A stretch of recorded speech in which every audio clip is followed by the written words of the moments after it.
Welcome everyone. Today we're gonna cast week 4 Nation Wars, Canada against Russia.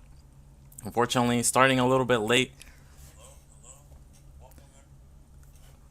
but let's just jump right into these games. We're gonna start off with Crossy against Lancer X.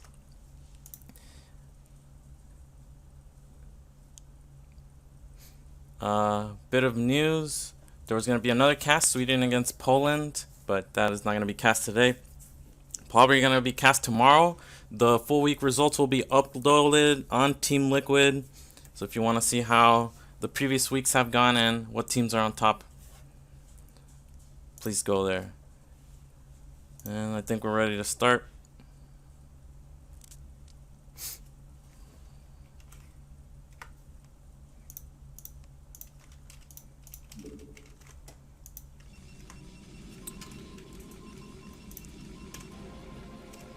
Alright, let me know how the sound is, and let's go. In the top spot on Sylphid, we have Lancer X as the orange Protoss representing Team Russia. And in the bottom left corner, we have SeriOsity Crossy, our Korean-Canadian Zerg friend from Canada. Fresh off his Nazel 3 victory. The map is Sylphid, and I mean, this should be a pretty close matchup. Not this exact match, but between the two nations. Russia, unfortunately, last season performed extremely poorly. Not really sure what happened. And Canada, of course, almost won. Almost won. They were one win away. Basically, if Models or TT1, neither of whom is on the team right now, were to win their match last season, it came down to a best of 3, and both lost 1-2. So a very strong team, even though they don't have two of their better members this time around. And we have Crossy going for the 9th pull. Why is the music so freaking loud? We have Crossy going for 9th pull with the gastric to get that extra drone out. Makes his economy better because he doesn't have to scout with the 9th drone. And we have Lancer X seeing this, and let's see what he does. There's that forge. Good pylon placement gives him the most. I mean, this forge seems a little bit low. You can actually see he should have made it here to take advantage of this little map doodad, which would be a link Taiwan. Now he's gonna have to have an extra gap to protect. Crossy's Overlord pops, and the pool is about to finish. And we have him scouting Lancer X with the drone just to see what Lancer X is up to. We'll let him know how many links to make. Overlord going to the wrong base.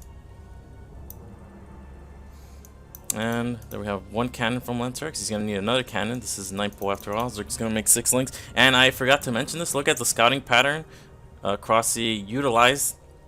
Normally the Overlord would go like this, but this is all in black, and this is to avoid the probe scout to check for the Overlord location. Lancer X is only making 1 cannon. This is insane to me. Here are the 6 links already on the way. Is he going to pull probes? What's the idea here? How is he going to defend from this attack? And there we have the probe pull, only 2 probes. Cannon will finish in time, but it's only 1 cannon. 6 links will defeat it. Lancer X plugging the wall, and I think this will be fine, but he's gonna have to pull back his probes. Actually, not even blocking because of the extra gap due to his forge placement, and looks like 2 links are gonna get in. Good block here. Okay, so 3 links get in. 1 is damaged. 2 are damaged, but they'll heal quickly. And behind this Crossy, 2nd hatch. Gas going down before the 3rd hatch. When you go 9th pull, this is actually pretty risky to go gas this fast because you're already at a drone deficit compared to overpull. So going for gas at the same time makes your economy that much worse. 1 lane goes down. Crossy has to be careful here. Shouldn't commit. Should really just try to keep hitting, but not committing. So Lancer X is forced to pull probes. Here we go. We lose another lane, and now with only 1 lane, this last remaining lane shouldn't be able to do much. It actually even gets 1 more probe. Lancer X going for the Zealot first. No gas quite yet. So it looks like it, even though the links haven't quite killed that many probes, it's done enough damage to Lancer X's build. See him floating minerals. He's flailing a little bit here in the early game. Gas finally goes down, and you see this guy should have already been done, so he could throw down the Cybernetic core. Behind this Crossy already with a lair, so he's gonna have way faster tech than Lancer X. Normally the lair and the Cybernetics core go down at the same time. We see the lair already about a tenth of the way done, and that Cybernetics core just starting now. I'd say decent advantage here for Crossy. Again, this wall, this 3 zealots, 4 zealots. It was a panic forge placement, but the forge should go here. And here's the first zealot from Lancer X, and Crossy actually, it's gonna be a little bit late on these links. Going directly to see if there's a third base, where it is. And this is good because the zealot can hide behind here. Makes it so that links can't attack it. Can't get a full surround on it. First drone pops out, instantly dies. Pretty painful. And here comes the second zealot from Lancer X. So he's going to divert Crossy's attention to his third base. Going to hide. There we go. Maximizing the effectiveness of these early game zealots. Of course, they don't have +1, so you really want to get as much damage done as possible. And behind his Crossy Spire is a little bit delayed. So just like we saw early game, Lancer X's tech being delayed. Now we have Crossy's tech slightly being delayed. So I think it's about even now. Zealot the third. Kills 2 lings and a drone. This zealot getting that full scout critical. Now knows, okay, it's Spire. It's not going to be 3 hatch Hydra. It's not going to be 5 hatch.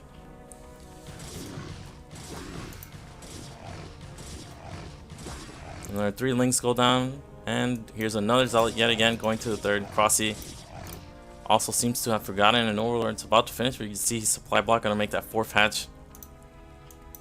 And again, the zealot just going to hide. 3 drones not mining. So I would say effective harass from Lancer X. You gotta be careful for a link counter. This wall is very suspect.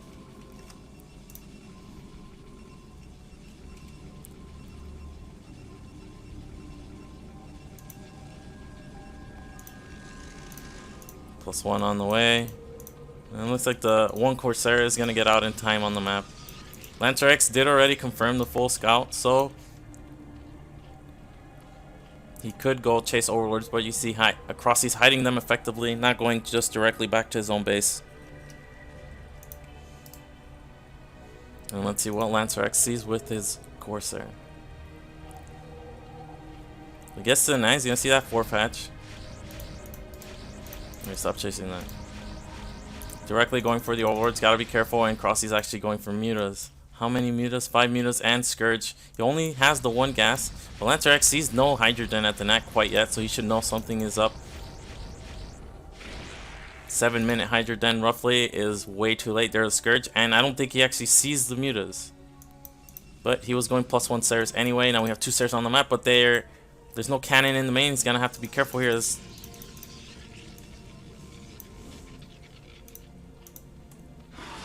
Okay, Corsair can't actually run away from the mutas. The mutas will just chase and shoot. Even gets... This is pretty scary for Lancer X now. He's only going to have the 2 Corsairs. But Crossy's actually respecting Lancer X too much here. Not even going for the main. Just assuming Lancer X has defense there. This is when you overestimate your opponent's skill, and it actually hurts you, because had he gone for the main, these cannons wouldn't have been able to morph. There were only 2 Corsairs, 1 actually. And we have Crossy already transitioning into Hydras. Let's look at his drone count. So we have 9 in the main. We have 9 at the third, and then that means we're a little bit short at the net here. But Crossy keeps droning up. He does have map control with these mutas. 6 hatch going down. We have Creep Conley in the back. Of course, when you go mutas, you do delay your Hydra timing, your Hydra upgrades as well, so speed loss would be effective if Lancer X can get air control, some semblance of air control. Look at the natural from Lancer X, absolutely no anti-air, and here come the 5 mutas. Ideal number of mutas to one-shot probes. We finally have a cannon being laid down. We have 4 Corsairs, +1 almost done. No Scourge support, so these mutas are going to be given up. There's 1 Scourge, but Crossy is already transitioning into Hydras. Not a big investment in mutas. Of course, he's only going to have 2 gas for a while here.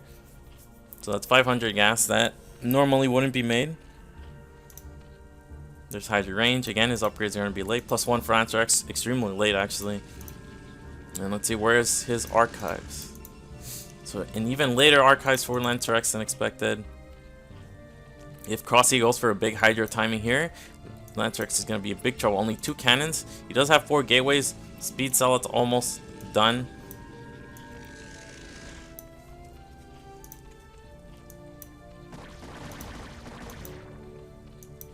Stopping after 5 Corsairs with +1. Again, this is only 5 mutas. Not a big investment from Crossy. Not even microing the mutas, just targeting some probes at the net, just giving them away.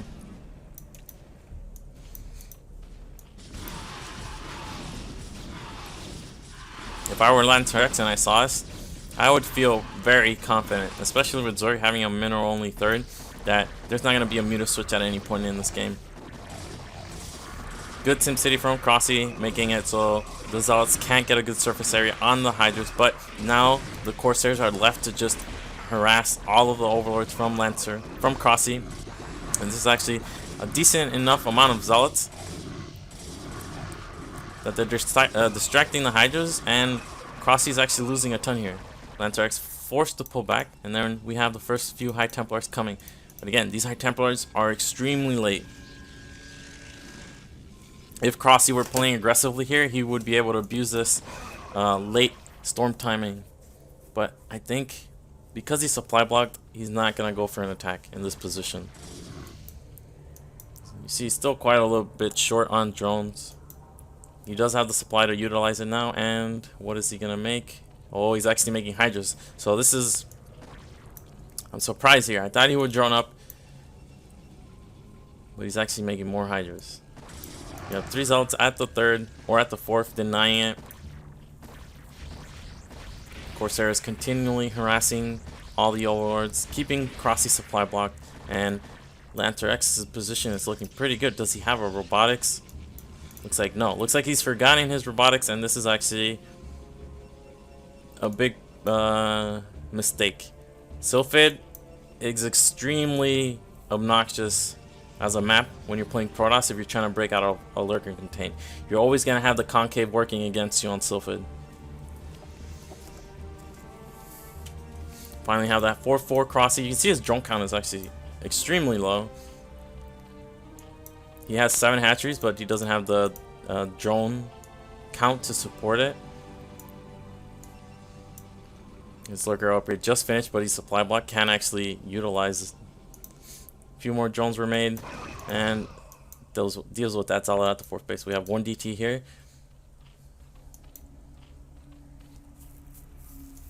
Lancer X trying to move up, but he's got to be careful. Only has 2 High Templars and Zealots, nothing to protect them from range units like Hydras. Hydras can maneuver, dodge the storms, just like this.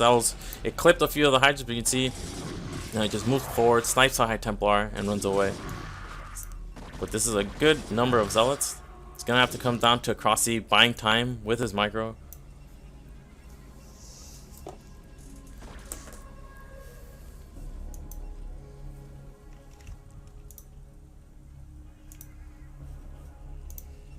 You have 7 gateways from Lancer X, no second forge, and still no robo. This is very questionable. And actually, Crossy is gonna go into a muta switch. I was not expecting this, given how he just threw away his first 5 mutas to get a few more probes.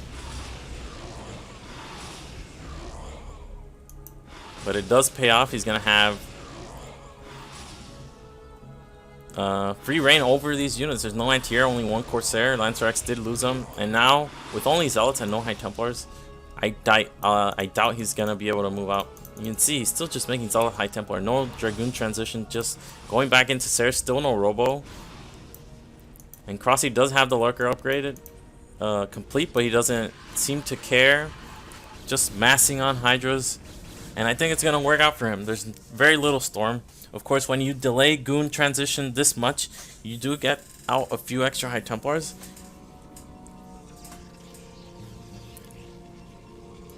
Fourth base and 3rd gas critically there for Crossy. And here are the first few lurkers. And even with just 2 lurkers, Lancer X is not going to be able to attack. Still have mutas.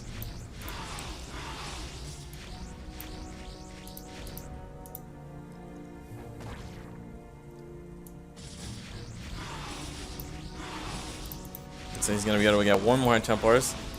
And With only one storm, it doesn't matter how many zealots he has, especially with lurkers out on the field. There's a robo, it's like a 13-minute robo. I'm gonna try to take a third base here. Zealots are extremely maneuverable. They can attack and retreat very quickly, but look how easy it's gonna be to defend. Lancer X losing his opportunity to attack by not having his tech in time. Finally getting goon range after the robo, but again, this is like 4 minutes too late. We do have all these zealots, but you can see they can't even engage pure hydras at this point. Once the hydras get large enough in numbers. Main is about to be mined out. Nat still healthy, but this third base is extremely late. Just everything seems a little bit late for Lancer X.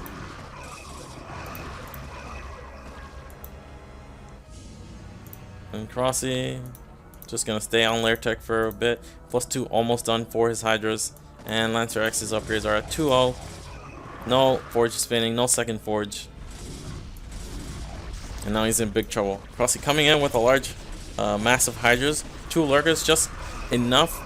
Don't really want to overinvest in lurkers. Hydras are much more easy to control. Can get good engagements out of them. And if you want a lurker contained, then you can make more lurkers. But look how good Crossy's position is looking now. Lancer X is going to be contained. No way to break out easily. And the third, if Crossy spots it, will be instantly denied.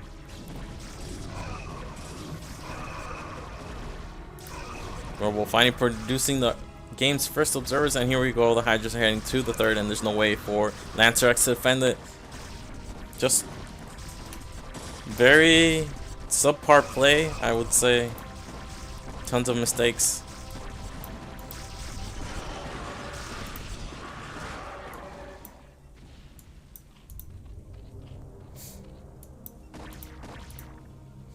There's +2 for the hydras, giving them that extra punch. But really, he's just gonna win with mass here. Eats the storms there, but look how much he has behind this. Lancer X's main is gonna mine out here. It's only on 1 base against effectively 4 base Zerg.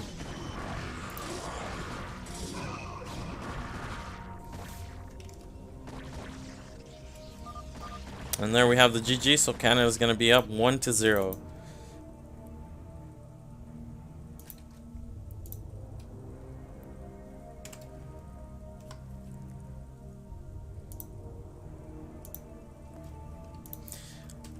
Alright, let's look at the table. And it's going to be Whip against Gornich next. Then it's going to be KMD against Bandy, the 2v2. Canada had to switch their original 2v2 team because due to the time change in Chile, there was a bit of confusion of when actually they should have scheduled. And so just for 1 week, we allowed it. And then it's going to be Dragon against Dreamer, the 2 captains facing off, and Agio against the wall. If at the end of these sets it's 3-3, then there's going to be an ace. Well, let's go into match 2.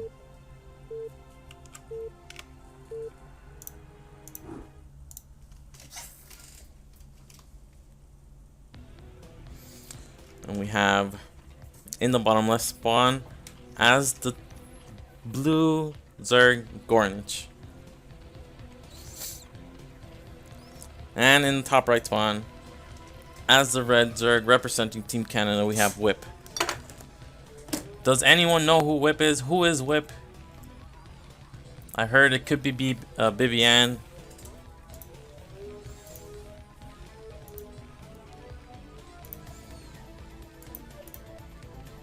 What is this? Yeah, it looks like he was just AFK there for a second.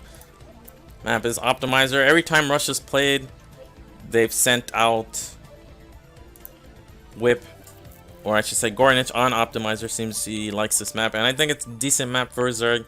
I think it's pretty hard in ZVT, but we'll see.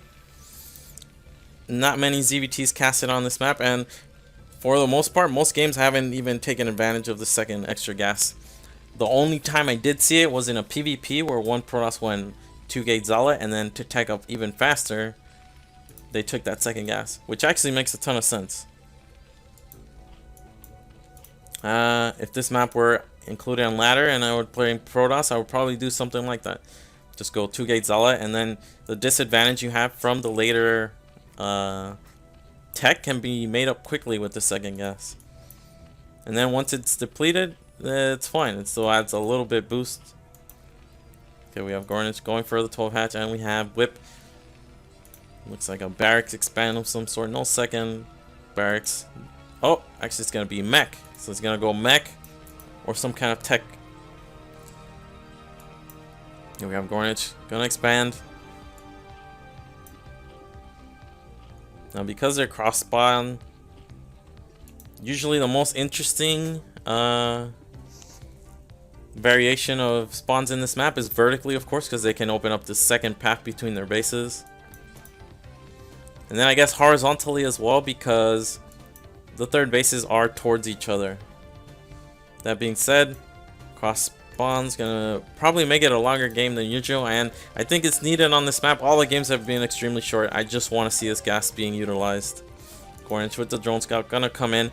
He wants to see what Whip is doing, if it's gonna be gas. There, he sees it. Now he's gonna retreat. Getting that pull. Surprisingly, no 2-hatch.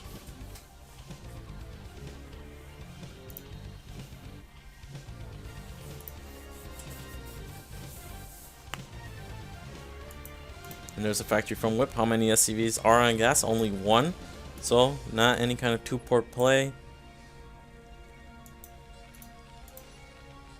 Does get supply blocked here for a second. And where is Gornich gonna make the 3rd hatch after confirming that it was gonna be mech? What did I miss? Why does he have... Oh, there's the 3rd hatch from Gornich. Interestingly, not using it as part of the wall.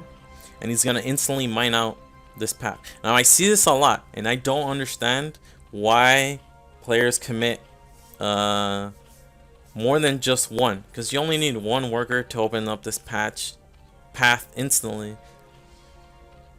And then this is 4 extra patches that do boost your economy. So wouldn't it make more sense to mine from this and only open up one?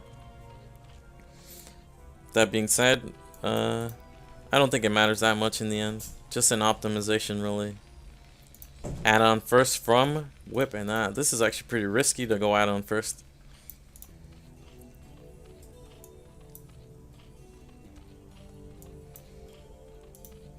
But Whip gets the full scout, and he sees the Sunken being morphed. Let's see what he's going to do with this add-on. And it's going to be speed. So this could be a run-by. This could be drop. Because it's speed, I don't think it's going to be drop. I think it's going to be Wraith.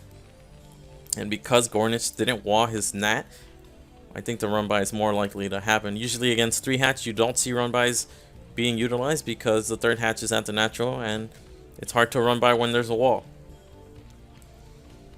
Gornich smartly keeping 2 links here to kind of block in case there is an Vulture trying to get in. Whip making a bunker just for safety. And there's that Wraith. So again, because he's going speed, less likely to see drop. And behind this, Gornich is actually going lair with 3 hatcheries and Hydra. Again, he wants to mine out this as quickly as possible to get access to this easy to defend 3rd base. Science facility from Whip, so this is very fast tech. 1-1-1.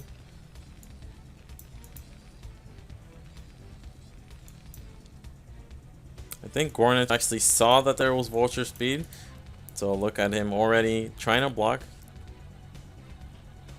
And the first few Hydras are out. So this is pretty good against the Vulture speed. It means the Vultures, even if they attempt to get behind the net, they'll just instantly be killed by the Hydras. I wonder what this lair is for. It could be Overlord speed. Hydra speed is already done.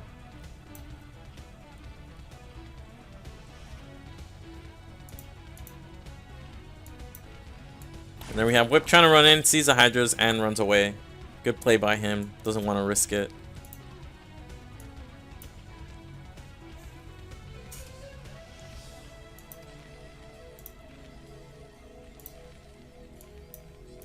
Science facility done. Add-on being constructed now, and here are mines from Whip. Wraith getting that full scout. He's gotta be careful. Only 12 Hydra shots kill Wraith. Same as NSCB actually. Wraiths don't have any armor.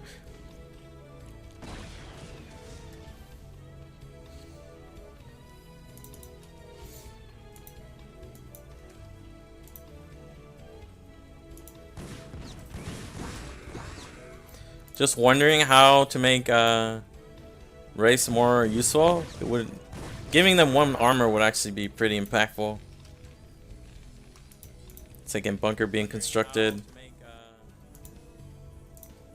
Whip is playing very conservatively. This early bunker, this second bunker being added. These are all things that you don't always see when turns go 1-1-1. Really want to cut corners, because all these extra bunkers, this turret, is this a turret?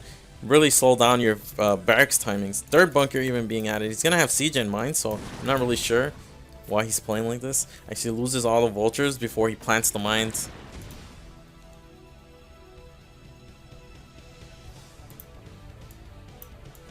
And there's a drone finally going to the third base for Gornich. He's actually going to double expand. Getting lurkers. Getting +1 carrot base. Economy is looking healthy. Whip's economy is actually not looking too hot. He's missing a few SCVs. First vessel's out gathering energy. He's going to have a ton of irradiate. And there's siege and the 3 bunkers. So Gornich should not attack here. You're going to see the 3 bunkers and be pretty happy with that. He knows Terran's timing is going to be slowed down as a result. He's getting drop. I missed if he got Overlord speed already. Yes, he did. So it's going to be a drop after Overlord speed. And this is interesting. Look at the mains on this map. It's very good to drop, utilize drop. Also, if you want to harass this third base, it's not accessible by ground until these patches are mined out. Whoops. Still no gas taken from either player. It's going to be less likely for Gornich because he has gases on his third and fourth base. Only 4 barracks. He's still missing those SCVs, and these 3 bunkers just doesn't want to die to a Hydra bust. But Gornich is playing macro. He's not intending to kill his opponent. Let's look at the upgrades from the bio. With 1-1-1, +1 is always going to be late, but you do have the power of a ton of irradiate. And Gornich is +1 already done, getting +2 instantly. Saturating his third base. Oh, look at these drones getting left behind. And Hive already on the way. So this is actually a little bit ballsy from Gornich, I would say. He's double expanding and going Hive at the same time. But his units are going to be stronger than expected. He already has +1. Terran is still on 0-0.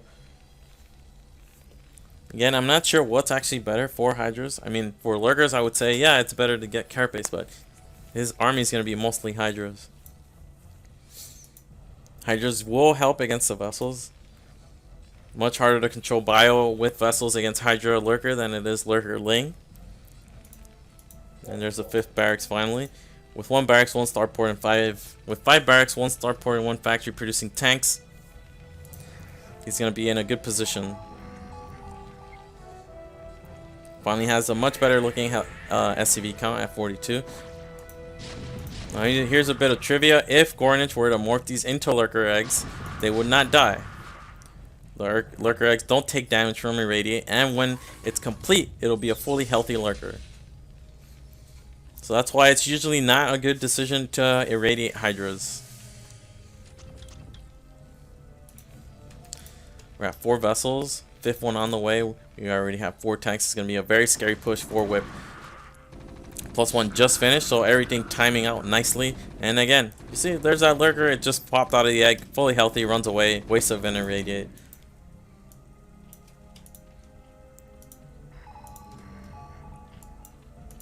There's a Defiler Mount for Gornich and the 2nd Evolution Chamber. You can see his economy is looking very strong. Zerg is not normally on 4 base at this point.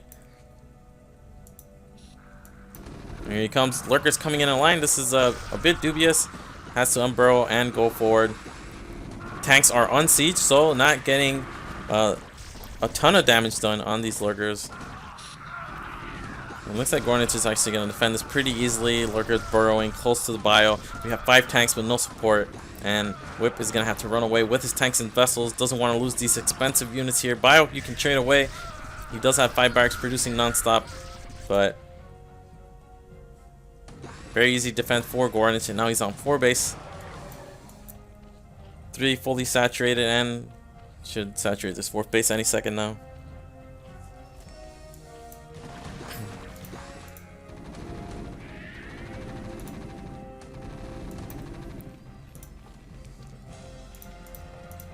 Looks like during that attack he actually wasn't macro. I mean, it's pretty hard to do all those things. He's actually making a 2nd factory, 3rd factory even. Now he's gonna mech switch maybe, but only on 2 base. This isn't looking too hot.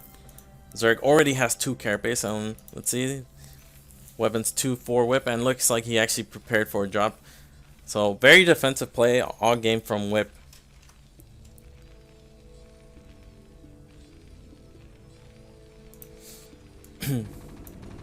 We have Whip moving out again. The vessels is the key here. If he can keep these vessels alive, keep using the irradiates. He does have an upgrade deficit, which is probably the worst thing in his position right now. Oh, losing 2 vessels there, 2 hydras. Still have 2 tanks, but the bio army is looking very small. If he can cut off these lurkers and keep them from reinforce, or keep himself from getting flanked just like this. Look at all the bio getting flanked from the backside. Tanks again, not in siege mode. And all the bio and tanks go down. Vessels again escaping. We did lose 3 vessels in that attack. And it just seems like Whip's army this entire time has been too small. We have a dropship. This space is very exposed to drop. We can see we have a Nidus in position. Where is it connected to? Looks like that's the entry, and here's the exit. Is this game league? What? Yes. It's a tournament, a team league. Maybe that's what you wanted.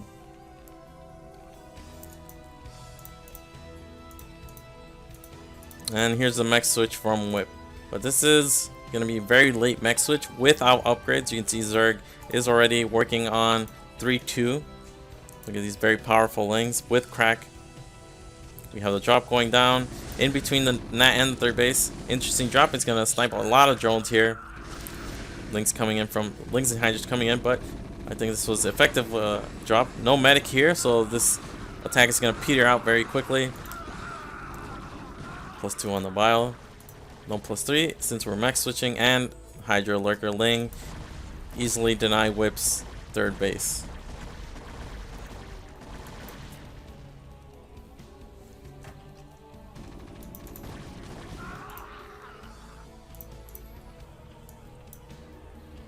Again, Gornich is on 4 bases with 4 gas, and we have Ultras on the way already.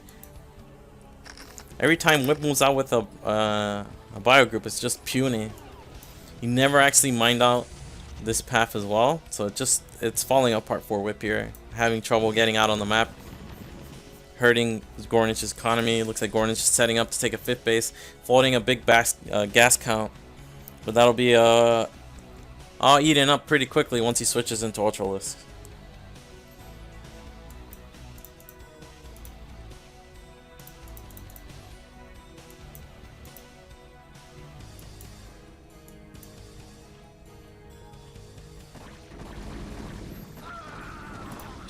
Again, the upgrade difference is pretty good.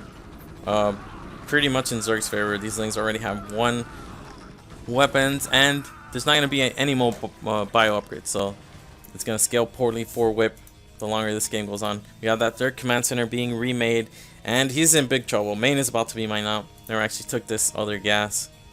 Did Gornich. So Gornich is actually on 5 gas, 4 base. You already see it's about to mine out. But look at his gas count. Never see Zergs with a gas count like this.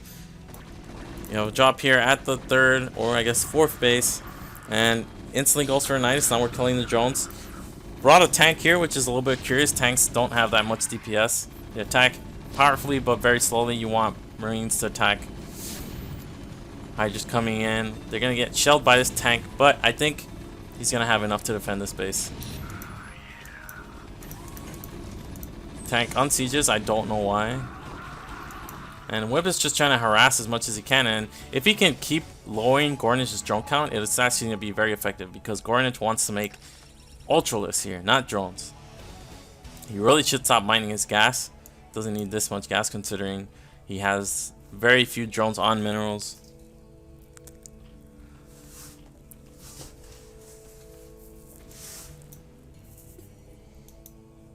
Here's some more lurkers out on the field trying to plant mines. Mines can provide value. He's still ahead on supply, and he's about to take his third base finally. Again, this other base, if he had taken this earlier, he'd be in a much better position, but Gornich did have drops, so he could have harassed with lurker drops, hydro link drops.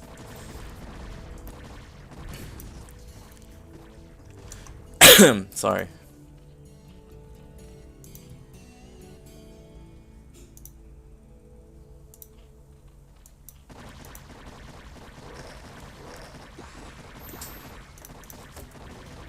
Barracks floating off. And here's the full mech switch in effect. But look at these upgrades. Mech without upgrades against Zerg that already has 3 carapace and is switching into Ultralists. Gornich even getting +1 on his Spire. Just really getting everything all at once. Defilers out. Leaving some units behind to defend this weak base.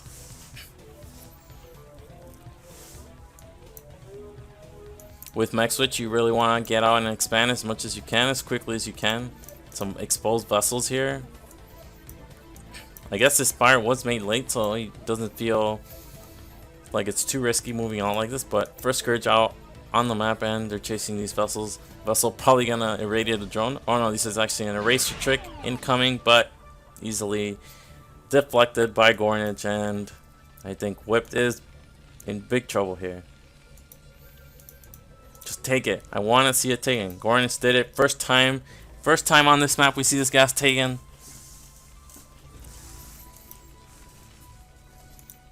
This is bleak. Depleted gas here. Finally mines out this path, but he's not going to be able to take it. Gornich already has drop.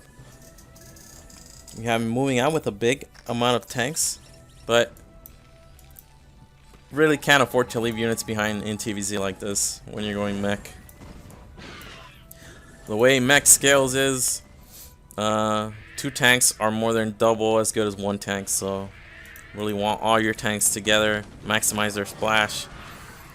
We do get irradiates on the only 2 defilers, and this is actually a good position to attack from. Didn't even realize you could drop here, so this is actually an interesting feature of the map. I know you could drop here behind the mineral lines. Tanks microing back. We actually have 1 defiler left, almost enough energy for an irradiate, and Whip is actually expanding behind this. And here we go. Look at that gas count go down. Look at it go down. Almost 3,000 gas, not at 2,000, and once you have enough minerals, he'll do it again. Need another gas from Whip.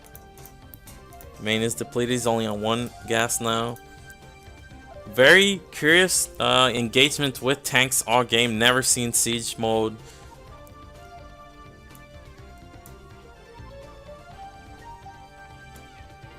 He's attacking with almost pure tank. And it just seems like Gornich hasn't had a big army at all in this game. Just spread out all over the map.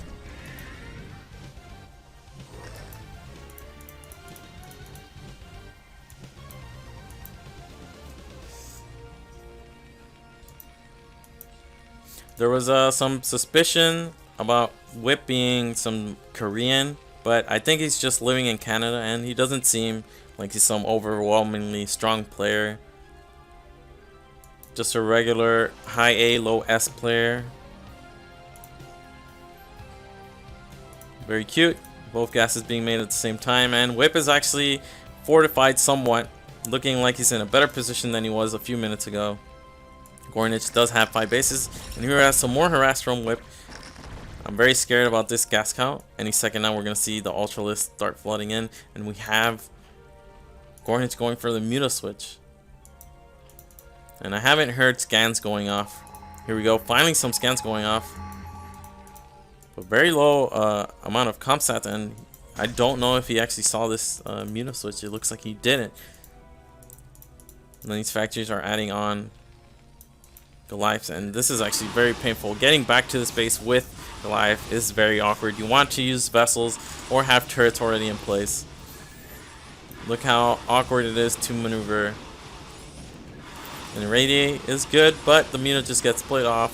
Really need just more anti-air in the way of Goliaths. And all these Goliaths that are made, it's going to be less tanks for Whip. Again, remember, this mech switch is extremely late, so it's only +2 just finishing now. He only has the 1 armory.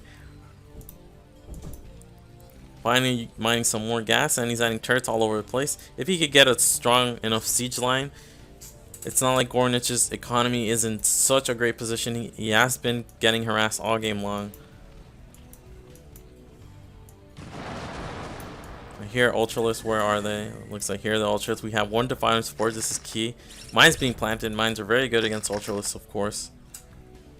And Whip is actually moving out here, losing that command center. And now these Mutas can actually come back.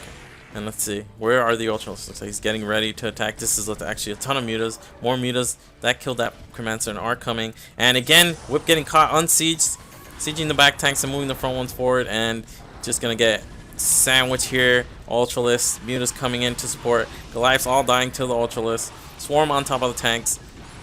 And looks like Gornich easily wins that fight. We get the Ultralists upgrades. We have 5-3 already. Some good vulture harass here from Whip.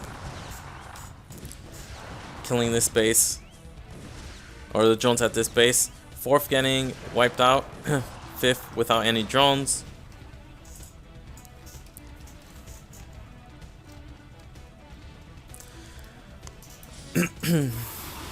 Mutas at this command center now harassing, and just not enough resources for Whip to produce all tanks he wants and anti-air.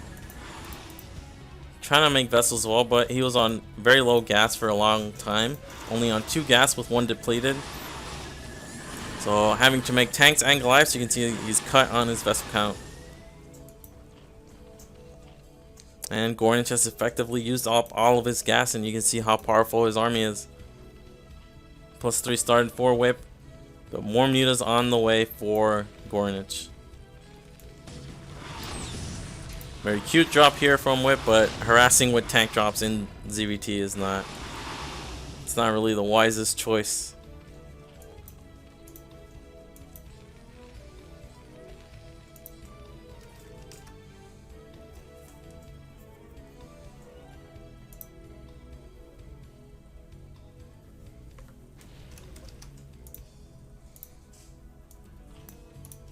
Looks like we're making a lair here to give it some more health, but not much else is going on really. Whip is trying to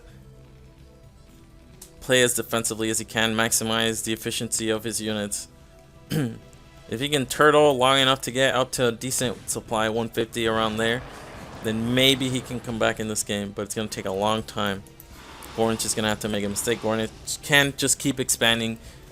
He's already maxed out on his upgrades. He has the opportunity to tech switch. He has the opportunity to go Mutas, Queens even.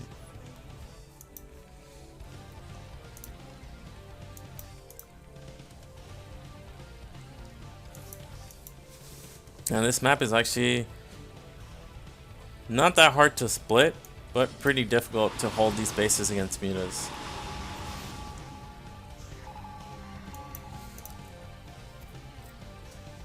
Scans going on for Whip. We see one of the big things was his scan usage was actually very low. This scan has had 200 energy. I don't even think it's been hotkeyed.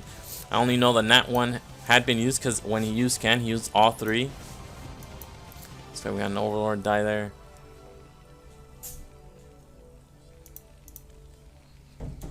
Gornich taking another main. And let's look at his unit count. So it looks like Ultralists and a bunch of Mutas. I mean, this is a ridiculous number of Mutas. But the Mutas don't actually scale that well. 2 control groups of Mutas is plenty enough, I would think. Especially once vessels are out. The more Mutas you make, the less effective they're going to be. You want to make Mutas because they can Their maneuverability is very good. They can kill the space, as you saw.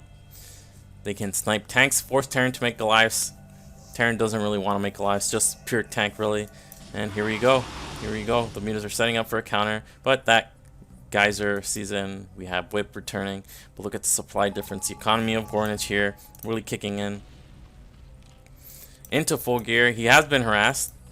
One of the better things Whip has done this game is keep Whip's Gornich's economy low by just constantly harassing.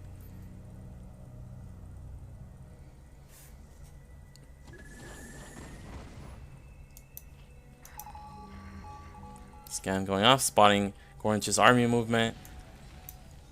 Very, very well defended. But look at his tank count. It's still in the single digits. All these Goliaths he's had to make. Not going to be that effective against Ultralisk. Not going to be that effective against Swarm. And here we go. Gornich coming in. This is a bit of a choke, but again, not that many tanks.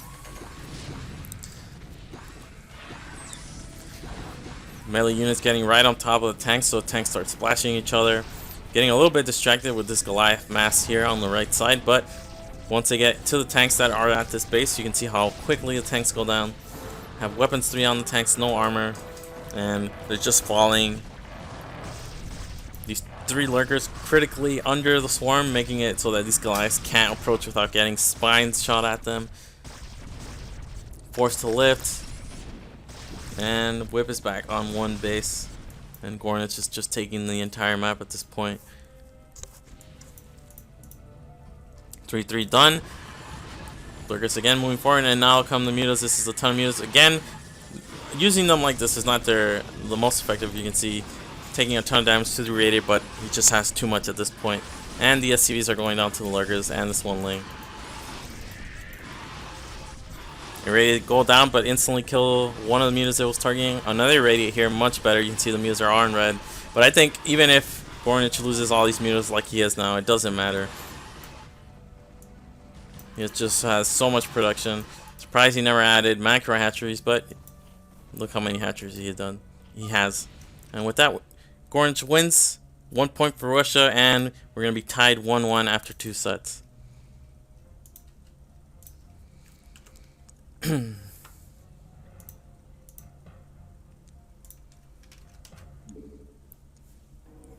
let's go into game 3. It's going to be KMD against Bandy. Some bit of backstory.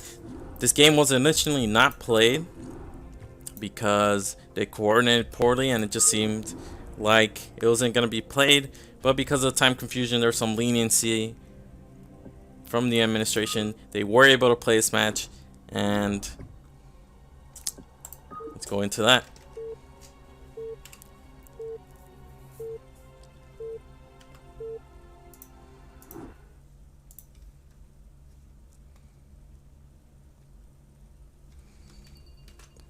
In the top right spawn on Polypoid, we have the Red Terran, Red Duck, also known as KMD, representing Team Canada. And in the bottom left corner, we have the Russian Zerg, Bandy, also known as Bandy from Russia, in the color blue. Bandy, I've seen him play in Ghost League.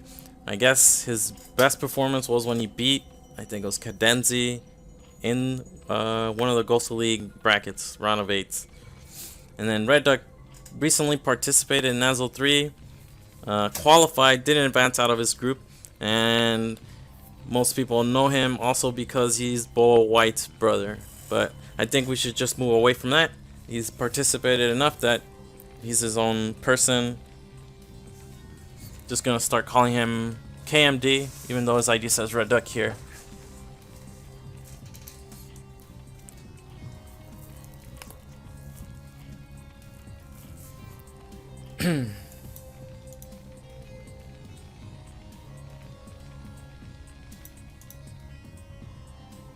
Why on this map do the Ursulons have 9? Okay, I already know why, right? Because if you want to take your expansion and there's this thing in the way, it's only 2 shots from a worker to kill it. Because on optimizers they were all trapped on high ground, so it makes sense. Sure, they have 60. They're full complement of life. Barracks going down for KMD. KMD actually beat Eon Zerg in last week's match between Europe and Canada. So A Terran player to be respected. Went 1-1-1 in that game. Looks like this game he's not going to do that. That was on Sylphid. This is Polypoid. Yeah, Bandy going for a 12 hatch. It's going to be gas.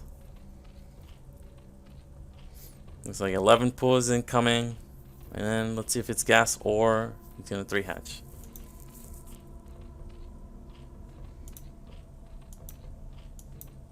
There's a drone scout for Bandy. You're going to see he's not in this space. And looks like it's going to be 3 hatch after all from Bandy. KMD not getting that scout in. Is he really going to blind command center?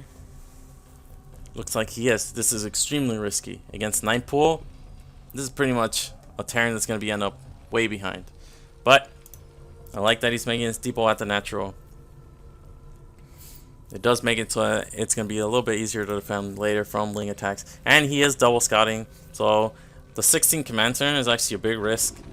Usually Terrans just make another depot and keep producing Marines. And Bandy behind us. Why does he... Oh, I remember Bandy. He always makes his pull like this. And it doesn't make any sense because it actually manages your gas. It's like the drone was pushed away, but it got far enough to see the command center. And based on that command center timing, he can tell that it's not a factory play. There's a refinery instantly, and KMD's SCV in the main getting the full scout, sees his 3 hatch.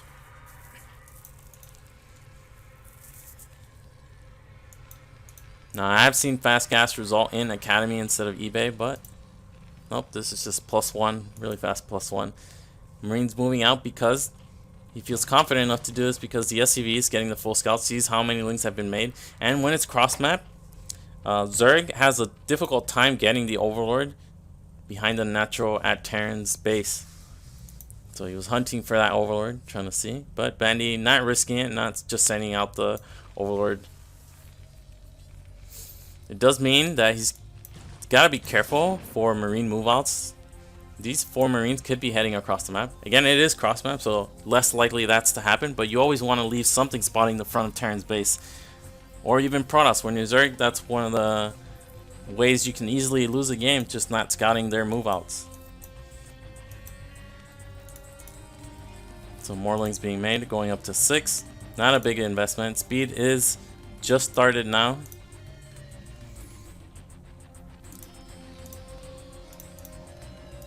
And there's +1 for our Terran player. Adding depots now. Another SCV being sent out.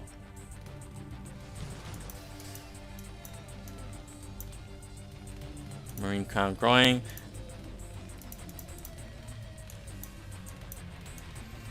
Looking at the drone count from Bandy, it actually seems a little bit low. But he has 1 too many drones here, and he did make those extra links. Evolution Chamber going down before any other tech, and it's going to be 4+1 carapace. So this could be crazy Zerg from Bandy. Do we have a Spire going down? And he makes a Spire right next to the Evolution Chamber. And if he wanted to be cute with this, he would have made the Evolution Chamber at the 3rd hatchery and just left the Spire there. Knowing that if Terran just scans the Spire, they'll be pretty confident in what's going to happen. So hiding that Evolution Chamber is pretty crucial if you don't want to give away the strategy you're going for. And here we have the 5 barracks +1 from Bandy. So both players are going to be extremely aggressive in this game. Bandy's going to have to rely with his Muta Micro run. This is actually disastrous from Bandy. He's making Sunkens against +1 5 racks.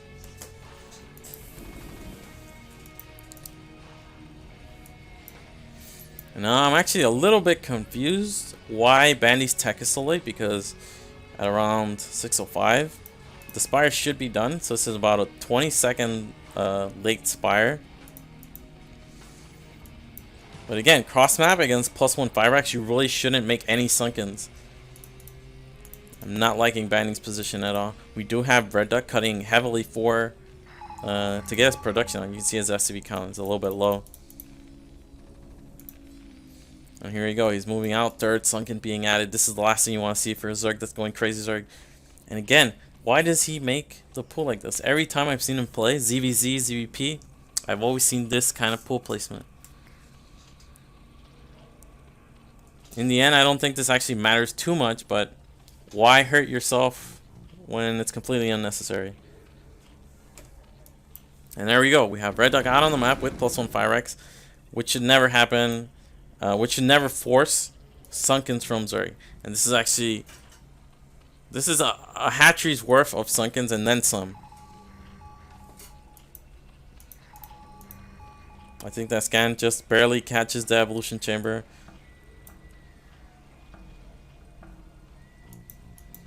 And here we go. Bandy is moving out, but look how late the turrets are going to be for Red Duck. This isn't enough bio to kill 5 Sunkens, 6 Sunkens even.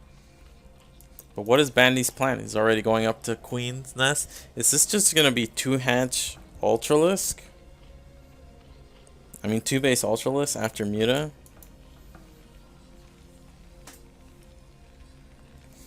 Very confusing play. And now the Mutas are going to catch Red Duck by surprise. Not really sure why. He had plenty of time to prepare. The worst thing you could do here is just dim in and attack. Looks like Bandy realizes that's a possibility, so he's going to make another Sunken for as a safety measure. Marine stim in. This is only 7 mutas, so it looks like 1 already went down.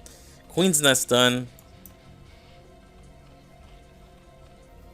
And here is Red Duck or KMD smartly checking for 3rd base. If he realizes Zerg is only on 2 gas, then he'll have no reason to do anything basically. He can just tech up, follow his build, and end up ahead. And we only had the 6 mutas being made. 7, I should say. And there's a drone trying to sneak out, but gets spotted. Some muta micro going down. Only forces the 1 turret. Second turret going down in the main, and there's a starport on the way. This is another muta.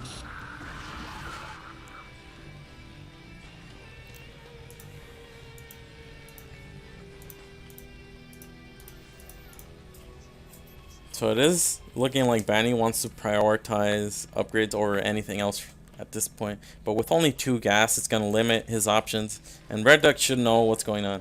Now his 2nd gas is also delayed. And he did suffer a little bit of economic damage with that Muta attack in his main. And then some slight harass at the natural. But you can see Bandy is not looking to take a 3rd. You wouldn't make this many Sunkens otherwise. I'm almost done, and there's 2-1 on the way for Zerg.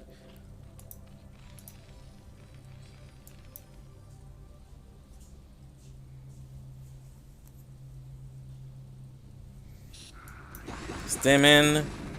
Lings have to run away. Bio is upgraded well.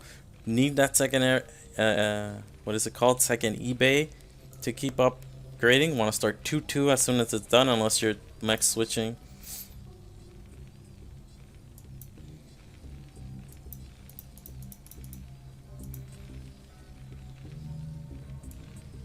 And there's so many Sunkens. 10 Sunkens. And there's the Ultralisk then.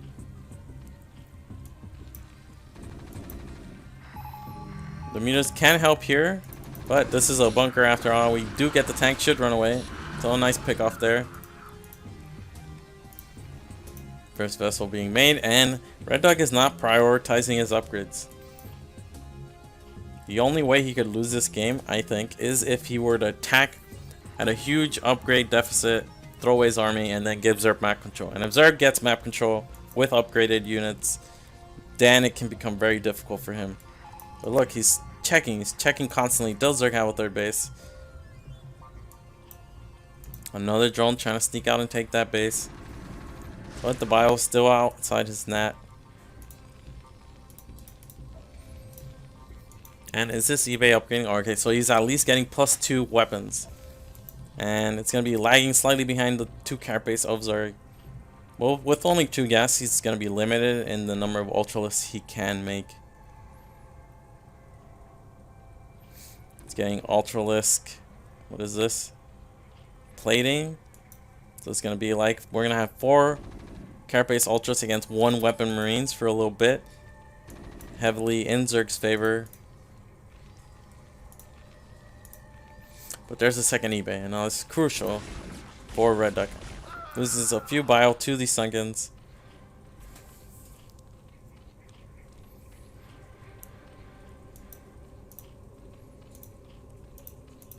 Bandy does have a healthy drone count, but it's not helping him so much to be on 2 gas. He's gonna start floating minerals pretty heavily on this many drones. He's gonna look to break out and double expand. Go up to 4 gases quickly. And if he can maintain this upgrade advantage for as long as possible, then probably take some good fights. But you can see the difference in unit mass is in Red Duck's favor. Now this is a good number of Ultralists, and there are no tanks, but 6 Ultralists need support from Lings as well. We have a 4th hatch, a micro hatch added in the main. This is important. Could probably even see a 5th macro hatch if we were going to be kept on 2 bases this long with this drone count. One of the irradiates going down, and it's going to come down to the surface area these Ultralists can get. But without speed and without link support, it's just not going to be enough. They do have the upgrade advantage, only 1/1 bio. There's the stim. More bio coming in for Red Duck. Ultralists taking a while to go down. They're extremely strong with this 4 car base, but Marines aren't dying. There's only Ultralists here, there's no link support. Ling's lagging behind. And Bandy's forced to pull back.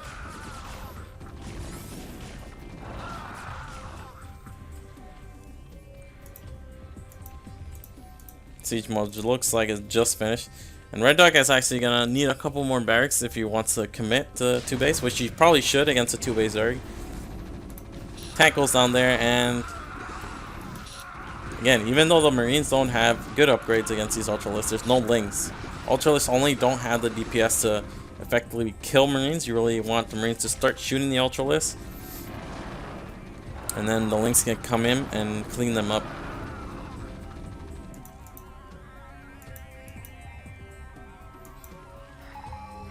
Looks like +2 weapons is going to finish for these Marines.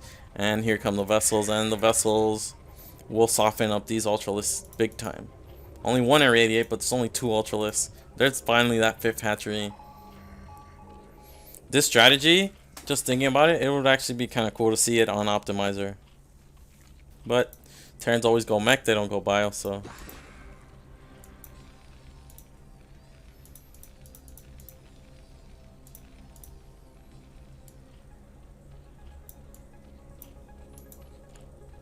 Some Scourge out to kill these vessels.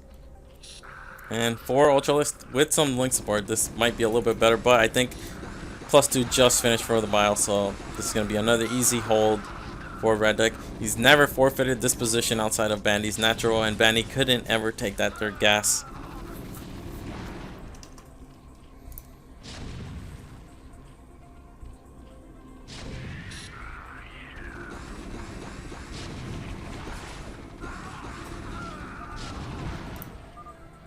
Don't know what this is. Let's actually Google that because I'm curious. What is Molo deck? I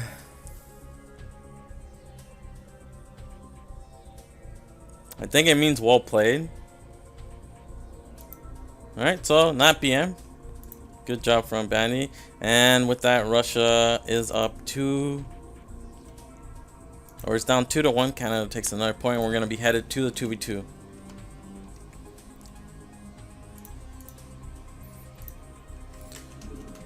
And this is going to be interesting. It's going to be Iron Curtain, it's going to be Dragon, Whip against Sting and Silver. Again, this wasn't the 2v2 team Canada wanted. They substituted it on the last day due to the time confusion, and it's going to be on Iron Curtain.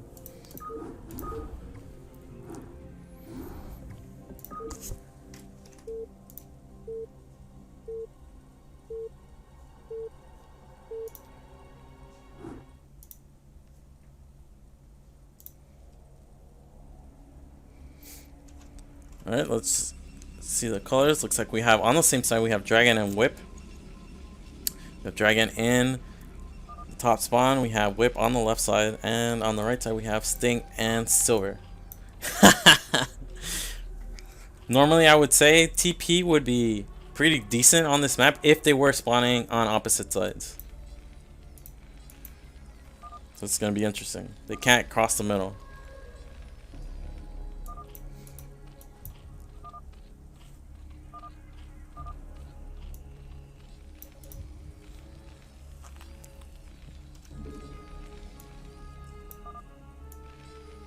Alright, so Terran is on the same side as his Zerg ally.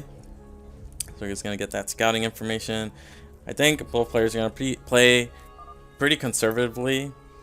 Yeah, they are correct. If they split map, it's actually a very easy win for PT. PT is just more cost efficient than ZT. Overlord heading out. And there we have the depot. It's actually walling off, which is kind of cute. So this is one of the features of this map is the middle is impassable, but if Zerg units get under a landing barracks, they can be pushed across. So that's what they're talking about. Dragon must have not seen the ASTL matches. But looks like we have 14 command center from Sting and Silver going for fast lair. This looks like it was a 12 hatch, and then just gonna go for mutas. Oh, looks like I forgot. There we go. Alright, so we had Team Canada spawn on the left side and Team Russia on the right side.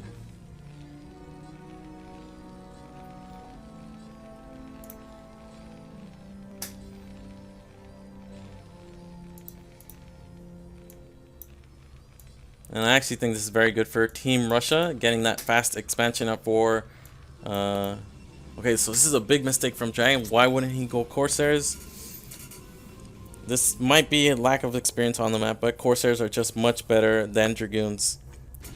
Dragoons can't cross the middle of the map. Corsairs can. They can start affecting the other side of the map. And we have Silver making Hydrogen. I don't think this is going to be for Lurkers or for Hydras. It's just some kind of anti-air measure because Sting went for that fast command center. His tech is also going to be delayed. We had Dragon trick a probe across the middle of the map with the pylon. And they're getting that full scout. Okay, so I see Whip making at starport and a second factory, so it's going to be drop play. It's probably going to be Vulture drop and then Goliath drop. And Corsair Goliath is actually a very strong unit composition. You would think against, because Terran on the other side is going to want to make a... Zerg on the other side is going to want to make mutas. And it looks like they're trying to trick stuff through the map. This is actually kind of cute. We actually have Hydra speed from Silver, so this is a big surprise. Not going for mutas. And here we go. They're trying to trick them across. This is not as easy as it looks. It requires a lot of APM, and there we go. Come on. Looks like they're about ready to give up, but we have the floating barracks, and we're gonna do the Vulture smash. There's the armory.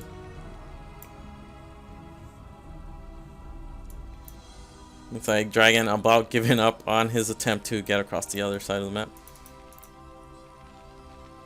Dragon expanding, getting a robo, still no Stargate. And if Zerg were going for mutas, I would say Team Canada is in big trouble.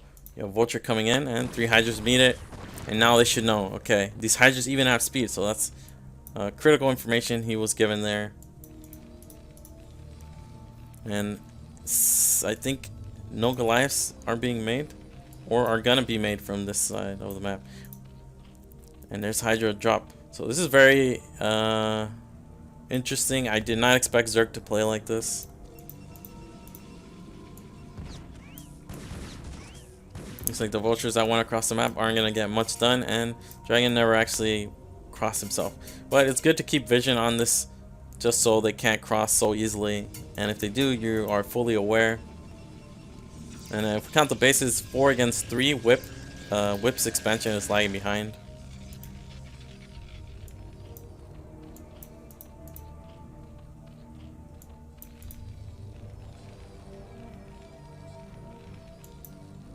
And let's look at what the idea is. A lot of upgrades from Zerg. Hydra range, Overlord drop, speed is already done. Thing is getting tanks, Goliath range, and you can see the difference in production. He has 5 factories, only 2 from Whip, and his expansion going down. You have a drop, but this is a very weak drop. Only 1 tank, 1 Vulture. Does force the full SCV pull, but not much else is going to be done here. Dragon with 2 Dragoons, but because Zerg has very, look how fast these Hydras are. They can just get across the map. And I think these Dragoons aren't going to be able to accomplish much either.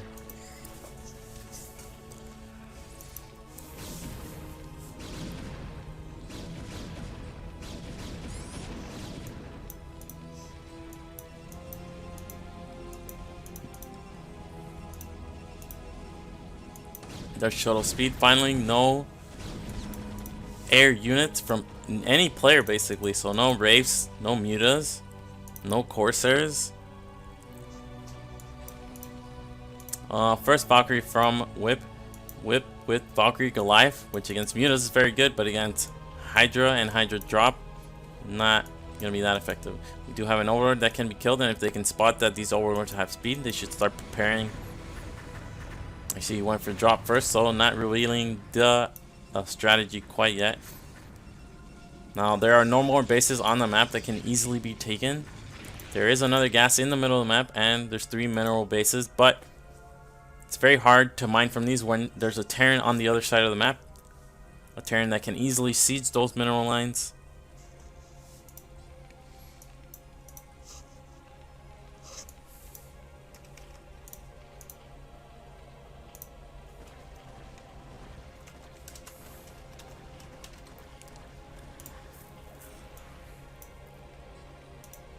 It's like Sting is coming across the map, and so is Silver. It's gonna be very hard to attack. Just getting your units over. Where is Drag's shuttle? Looks like Drag has a shuttle. Loading them with Dragoons, which is probably the least efficient way to use your shuttles. Dragoons are the weakest things you can load into one shuttle. And looks like Whip is actually in trouble here. Hydras are clumped up, so the tank will just easily deal with them. So never mind. But here comes Sting. And now Tank Goliath is actually very bad against Pure Dragoon. And they're not coordinating their attacks, so Drag's saying me, but he has more than enough to deal with just 2 tanks. And Sting is just walking into this base, and Drag easily defends. And now I think Team Russia might be in trouble, considering Silver is only going to be on 2 base and he doesn't have Mutas. So Terran from Team Canada isn't forced to make any Goliaths. I don't know why he's making Goliaths. And again, Dragon just pure Dragoon.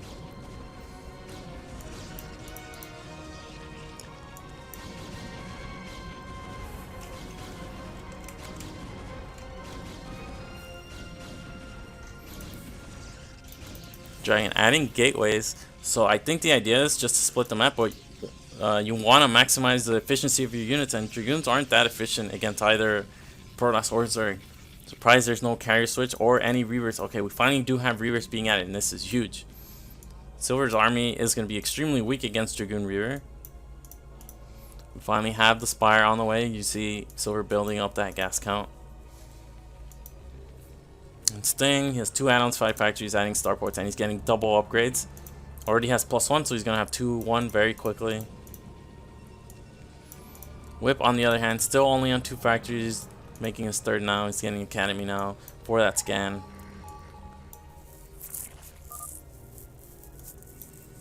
And here's what I'm talking about. It's going to be very... Whoa, whoa, whoa. Dragon, you saw this. Just pounce. It's only 2 dropships. So, a bit of a mistake here. These are going to get a ton of probes. Hydra's coming in. This 3rd is unlikely to be held, even if it doesn't get cancelled here. How is dragging a mine when tanks can siege from the other side? It's like Sting is bringing more units here, but the attack is basically about over.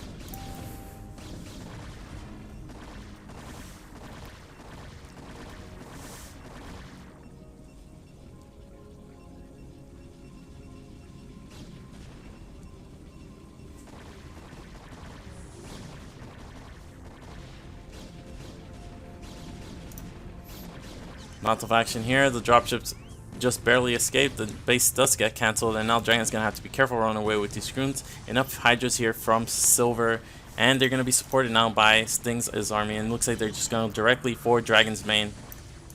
The Reavers are here, but they're out of position.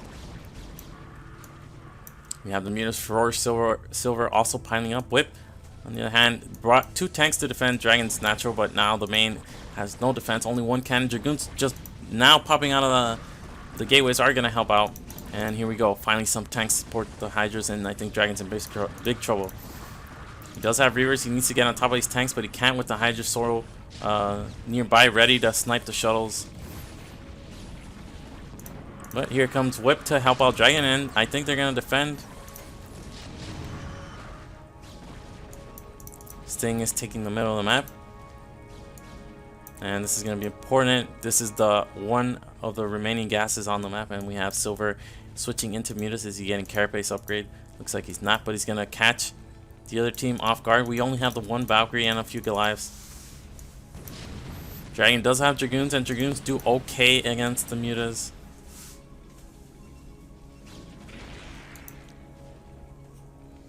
Let's look at Sting's upgrade. One plating finish, and weapons 2 is about to finish. So if he can just position tanks on the other side, it will be very easy for him to defend this last gas base on their side of the map. Again, without carriers, not really sure how Team Canada can trade efficiently. We have the Mutas chasing the shuttles. We have 4 Reavers. But this is the ultimate composition from Team Russia. Tank Muta, very hard to defeat. I would only think Tank Carrier or Tank Scout, something like that. But going Goon Reaver with tanks, not going to be the way, I think.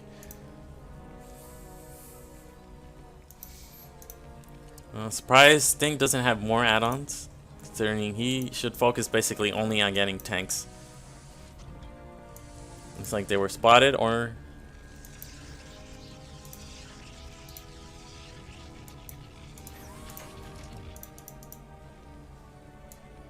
you know, this third gas is massive, and denying the other side is third gas as well. Looks very bleak now for Team Canada. We have a big attack coming in. Heading over. Oh, the Reaver Scabbers have to be careful because they will also damage Whip's units. I don't know if Dragon is aware of that, but all these Scarabs that detonate near Whip's units will damage them via splash as well.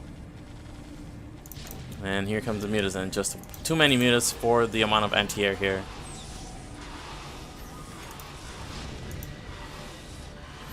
And this is why Muta tank is so strong. The tanks eat up the Goliaths and Dragoons, and the Mutas kill everything else.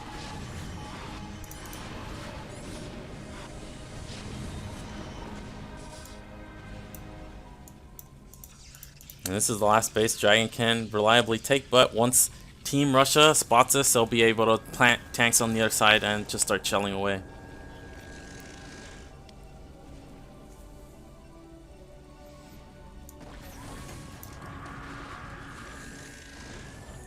On the same, on the other side of the map, we have Silver trying to take another base, but again, if tanks get positioned here, he won't be able to mine, but he does have enough Mutas to push back these Goliaths.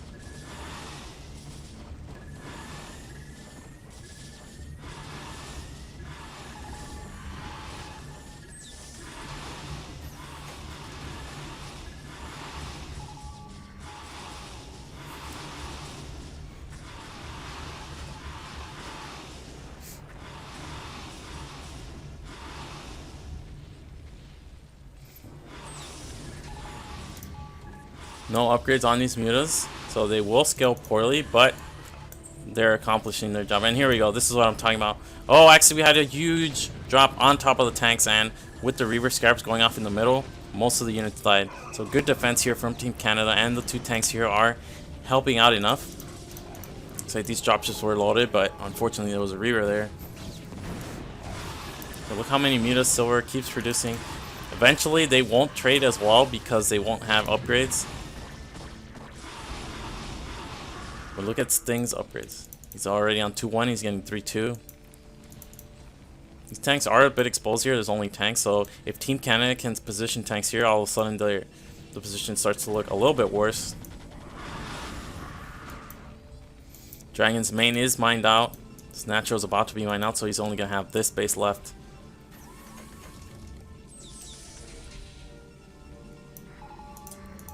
Here we go again. More dropships being loaded, but where are they gonna go? Looks like Whip has effectively beaten Silver on his side of the map. He has this Valkyrie, does support as well. And this one timeout, it's very hard to mine from these patches. Even if the tanks hug up, the probes still just go one bit further.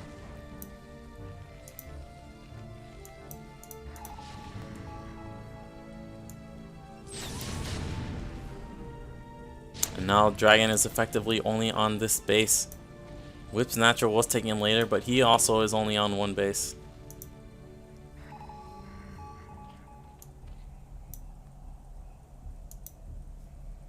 Very low amount of bases on this map.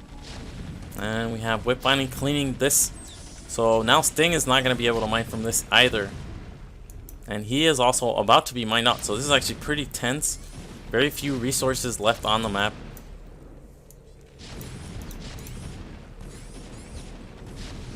Utilizing the reavers to get some scares off on the other side. And we have Sting coming in, but two dropships instantly get sniped.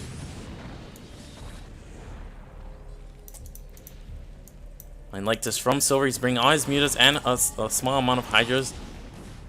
Whip doesn't have anything at his base, so he's actually going to lose his expansion.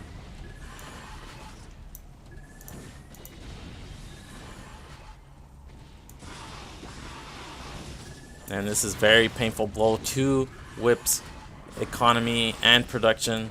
He's retreating. This is enough Mutalisk to deal with these Goliaths, I think, and with the Hydra support.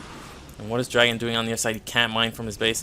He's using his shuttles to harass Sting, but Sting doesn't have any mining of his side of the map either. There's no mining for Sting nor Dragon. And it looks like Whip actually defends, and now these overlords are exposed. Silver is still mining. Zerg does take a little bit longer to mine out.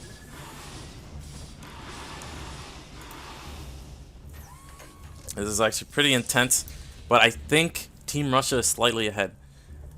Simply because they're still mining. We have one tank here, but just going to be killed off by this Mutalisk.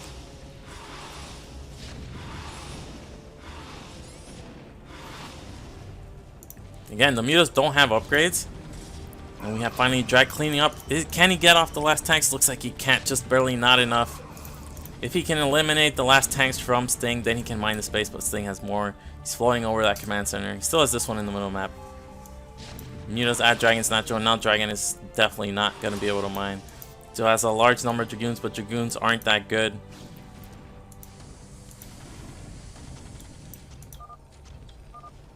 And now Dragon, yep, Dragon is dead.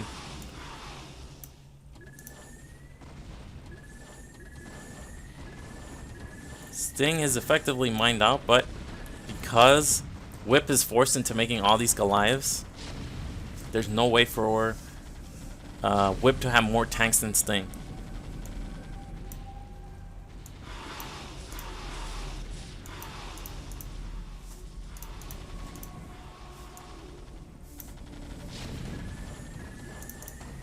Whoa, that was very curious. And he's just going to go into an inefficient fight. He's going to have to fight 1 versus 2. And the mutas can't just keep countering his main. And I think there we go. I think we see it. Tank Muta beats Goon Tank Goliath. Not surprising, but very close game. Came down to the wire. And we're at 2-2.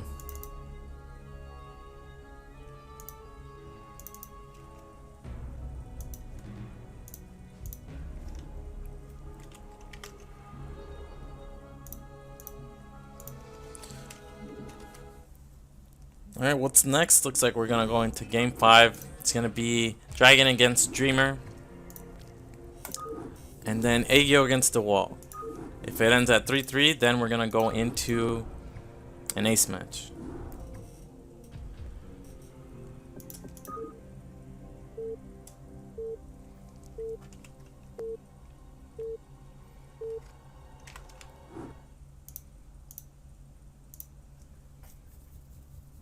Alright, looks like I switched the scenes, and we're good. So in the top right spawn, we have Dreamer as the blue Protoss representing Team Russia. This is a match between captains because in the bottom left side we have Dragon as Zerg representing Team Canada. Both players are captains for their respective teams. The map is Eclipse. I think this map is pretty balanced in this matchup. But I think Dragon's a pretty strong favorite. And he's going to have to probably win because in the next match I think DeWalt looking very strong lately. If Team Canada is needing to win that to force an ace, it's not going to look good. Dragon doesn't play PvP, prefers to ZVP. We did see him get absolutely smashed in Rogue Gallery on Friday.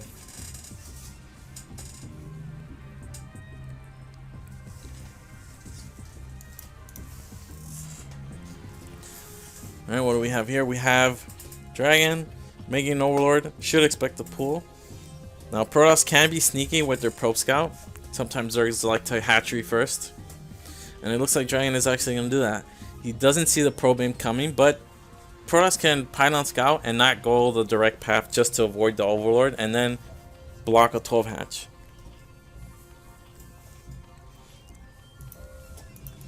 But Dreamer looks like he's going to go Forge first. Very late Forge on 12. This is a build that's very common against Overpool because you get the Nexus and Cannon out. And actually, no, it's going to be a Nexus first. So this is already spicy.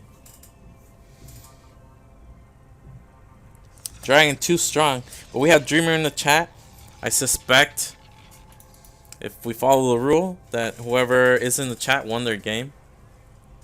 Alright, so we have Dreamer going for the 12, next 12 Forge. Dragon going for the 12 hatch.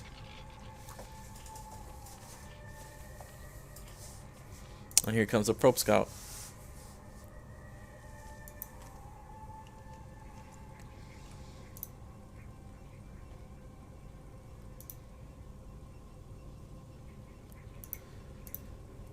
Alright. Dreamer's gonna get here and see that it's a 12 hatch. Let's see how he reacts. Because instant reaction would be to cancel that cannon. Get that gateway up. But maybe just leaves it. It's not a big deal. He is cutting probes for this, so in the end, I think this works out fine for Drag. Even though he's facing a Nexus first, he did go hatchery first. Now, it's going to be difficult for him to tell until he gets to natural what Dreamer is doing. Here we have 2 links being made. There's a gas being made after the 3rd hatchery. Dragon's going to see the wall, going to see the cannon timing. One of the benefits of the Nexus first build is now that Dreamer is not going to need that 2nd pylon. He's going to be able to make his cybernetics core off 1 pylon. Gate finishing now. Gas about to finish. Probes heading there any second. Now, Dreamer actually transferred too many drones, probes. He's actually going Zealot first. He transferred too many because now he has only 7 on minerals in his main. He left 9, which is ideal, but then the gas is about to finish, so really want to leave 12. There's a cybernetics core before 2nd pylon. 2nd pylon is going to go down now in the main. Need this 4th Stargate later, and the 1st Zealot heading out immediately. Link's blocking this ramp, but they won't be able to force back 1 Zealot. And I think Drag just barely misses that with both Overlords. So he's not going to know this is coming. Again, this is a pretty common attack from Protoss with their 1st Zealot. But this was Zealot before core, so it's going to be hitting slightly faster. Drag making lings already. This is very well known. Even if you don't scout it, it's just better to be prepared. And there's a 2nd Zealot heading out now. And there's the Stargate. Dragon sees the Stargate, retreats. Zealot at his 3rd. Drone takes 2 hits. Oh, Drag's not paying attention. Loses 1 drone there. Link's chasing this probe.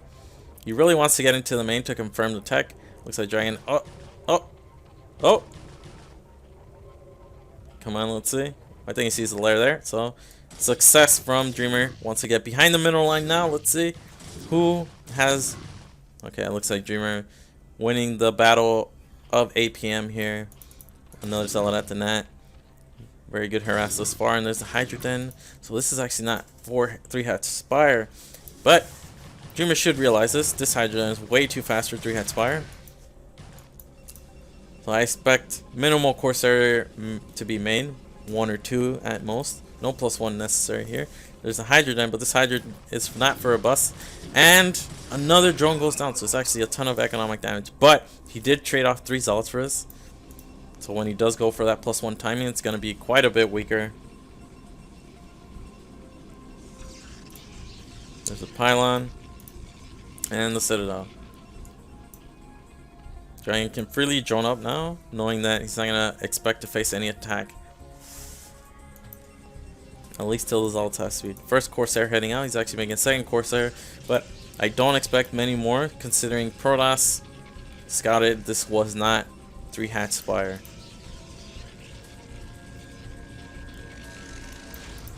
Spotting an Overlord instantly with that Corsair, not continuing to scout. I think getting the timing of this 4-hatch and Hydrogen was enough information. And Dragon is actually going for speed and the second gas before another hatchery. So this is just slightly faster Hydra upgrades. It does allow him to defend easier. It does allow him to put pressure out on the map faster. He's already lost 1 Overlord. Looks like he's going to lose another one. And he's got to be careful here with these Corsairs. Doesn't want to lose them even against a Zerg that's not going Spire. If Zerg eventually does go Spire, you want to see that with your Corsairs, not when the mutas show up. +1 is almost done, so it's Zealot speed. And we have 4 gateways. And we're delaying Archives to get this Zealot mass up. So he traded those early Zealots, but he's going to boost them by having these faster 3rd and 4th gateways. Does delay his storm timing quite a bit, so he needs to get some damage done with this attack. Dragon actually went for Hydra speed, then Lurker. So it's going to be a very fast contain, not getting range. Hydra speed, then Lurker. Drone count looking very healthy. No 6-hatch because he's prioritizing this tech upgrade specifically. Evolution Chamber getting +1 as well. And we're adding a creep at 3rd. 3rd is much harder to defend normally, so just a safety measure. We have Protoss moving out here. And this is a considerable number of Zealots considering he lost the first 3. Getting a good engagement here on the Hydras as they're trying to head over to the 3rd to defend. Some Zealots already here, but good SimCity from Dragon. And we have the creep colony morphing into the Sunken.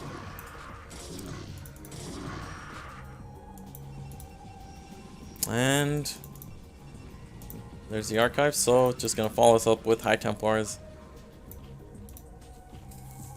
Well, Lurker is done, but gas very short for Dragon.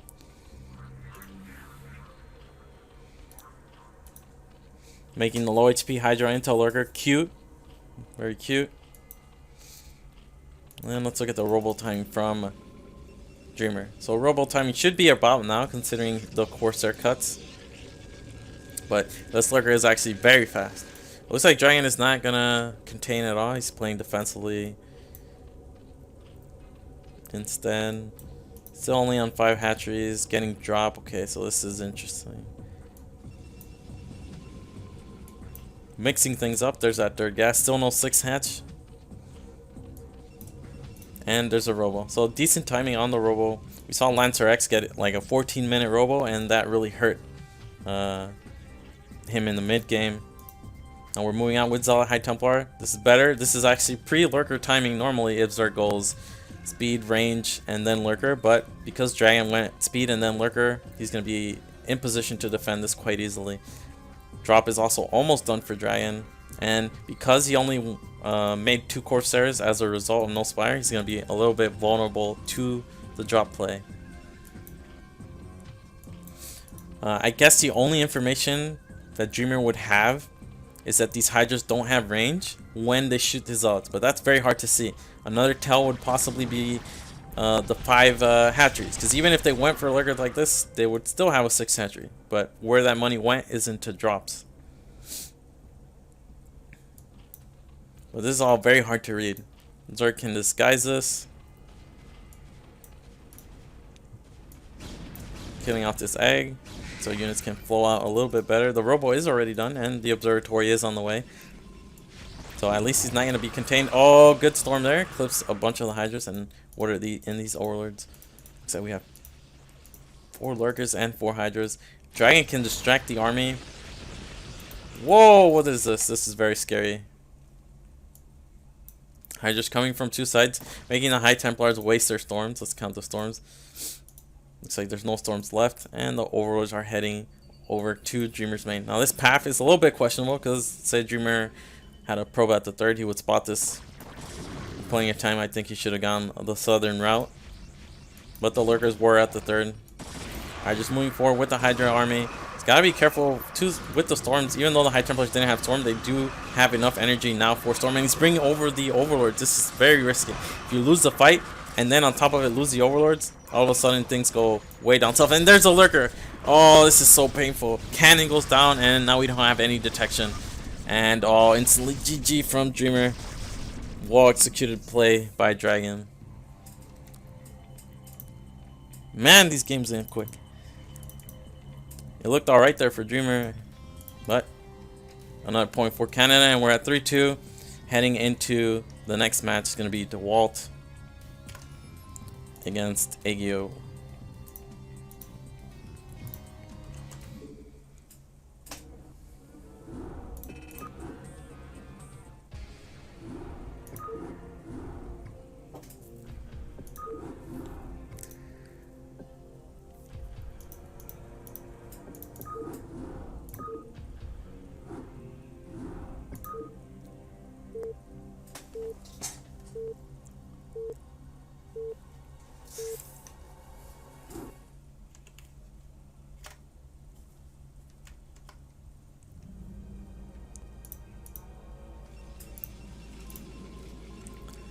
Alright, change the colors.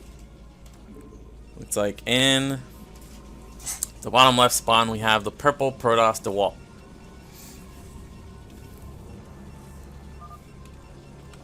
And in the bottom right spawn we have the brown Zerg Drone Dance, also known as Aegyo.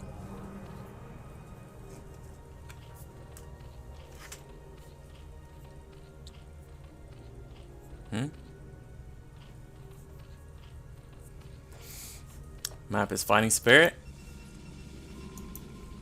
Very good PvZ map, I would say. Slightly, I mean, I guess the meta is slightly Zerg favored, but I think this map is okay for Protoss. Every base has a gas. And it looks like the wall's gonna go 1 gate. Leaving the probe at the Natro is a big tell.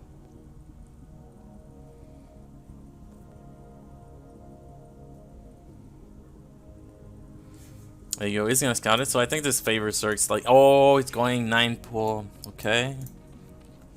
So this is certainly mixing it up. We saw Crossy also went for 9 pull, and he's gonna get that gas trick to get that extra drone.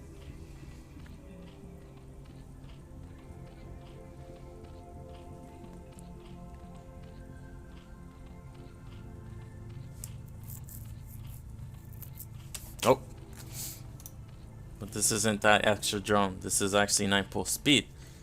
Now this could work out very well for Aegyo. DeWalt is gonna scout it first, so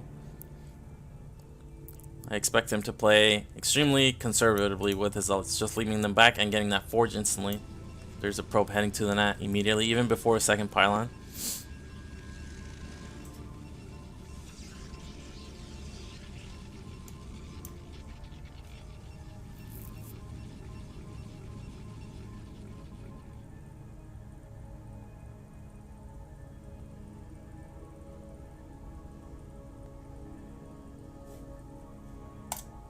There's a forge going down.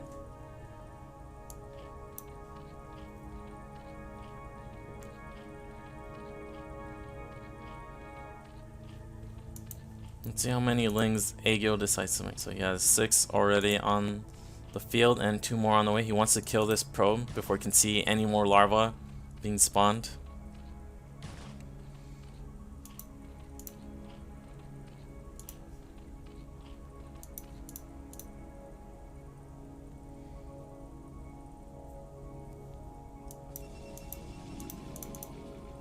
And the wall is effectively going to be safe from the 9 pool.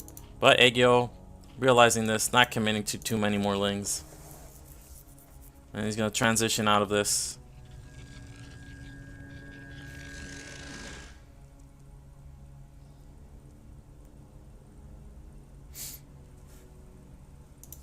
No third zealot since the wall is completely blocked, and there's the nexus for the wall. Aegyo spreading out his links to see if there's any more spotting probes out on the map. And looks like he's just going to take a third base behind this.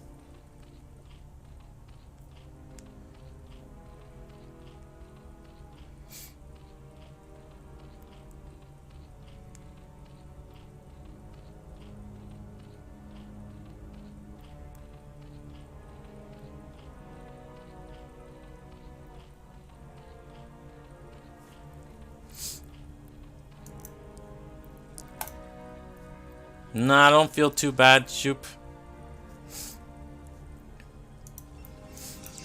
I mostly just need someone in the chat. Core for DeWalt. Hydrogen for Aegyo. And here's the probe out on the map. Aegyo somehow missed this. And this could actually be disastrous for him. Has all the links out at the front. Not really sure why. You only need one link to spot. And here comes the probe. Here comes the Walp's probe.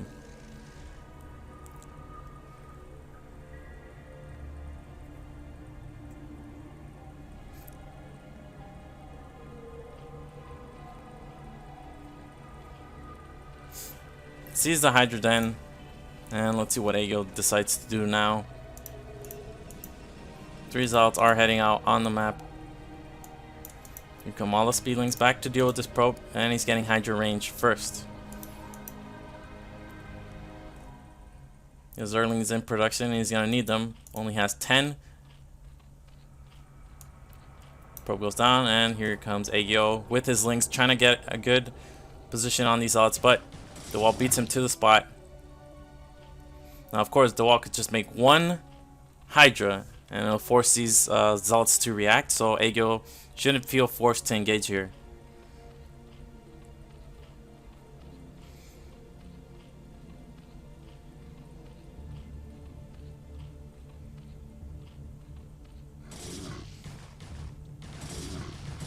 There's a Hydra, and DeWalt decides to engage just before. Still a decent trade for him.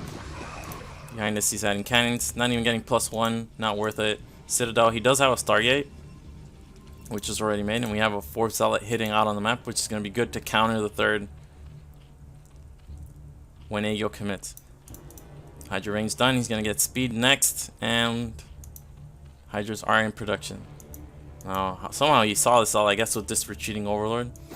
So we're going to go ahead and deal with that first. DeWalt just massing cannons behind us. He's going to get a Corsair because he's going to need to scout to see what Aegyo's doing. That'll let him know how many cannons he needs.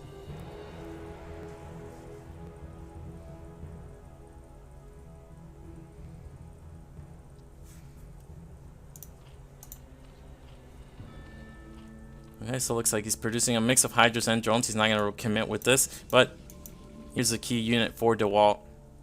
It's going to allow him to scout. He's going to get all his intel. Sees the layer being morphed, realizes, okay, this isn't Hydra all in, and won't need any more cannons.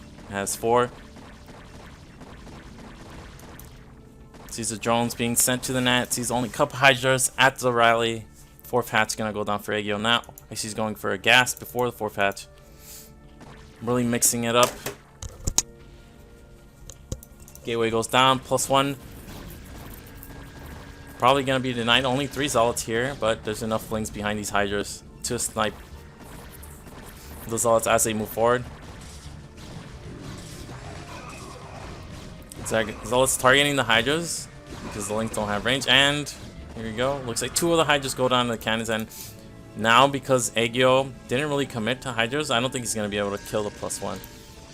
We have the archives done, but no gateways to produce High Templars other than this one. Looks like DeWalt's going to go for a Zealot first. Getting that 4th hatch. And going for Lurkers immediately, not Spire.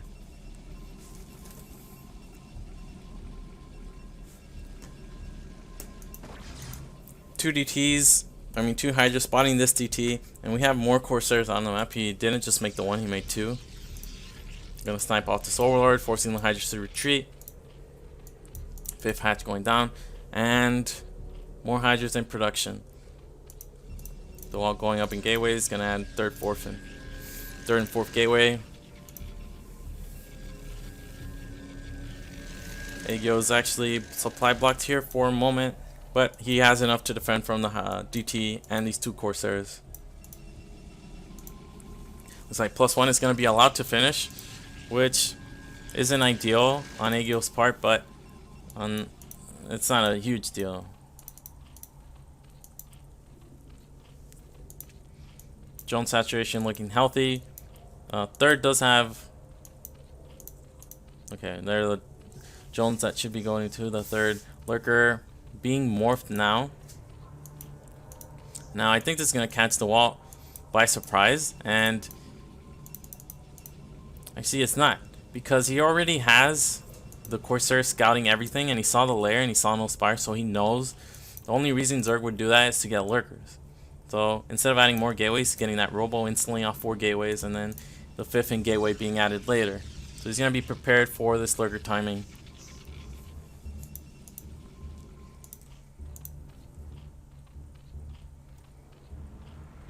Sixth hatch being added, and the lurkers are moving forward. DeWalt's army is going to be quite small here because he's only been on 4 gateways. But +1 is going to be allowed to finish. And the robo is done. Dragoon range on the way. He's adding gateways, going up to 8 gateways. And whoa, what is Aegyo doing? Did he really try to bust there, or was that just a miscontrol? Because that was actually a big blunder on his part. In this position, he could actually take 6 o'clock as his 4th base. There's a shuttle for DeWalt before observers. The observatory is about to finish. And there's a spire from Aegyo. Aegyo is actually a little bit vulnerable to drops, and I like that DeWalt is leaving this DT here. So if any spotting lings were to come, he would just be able to kill that and then drop the same DT. Lurker at the third to deny from being taken.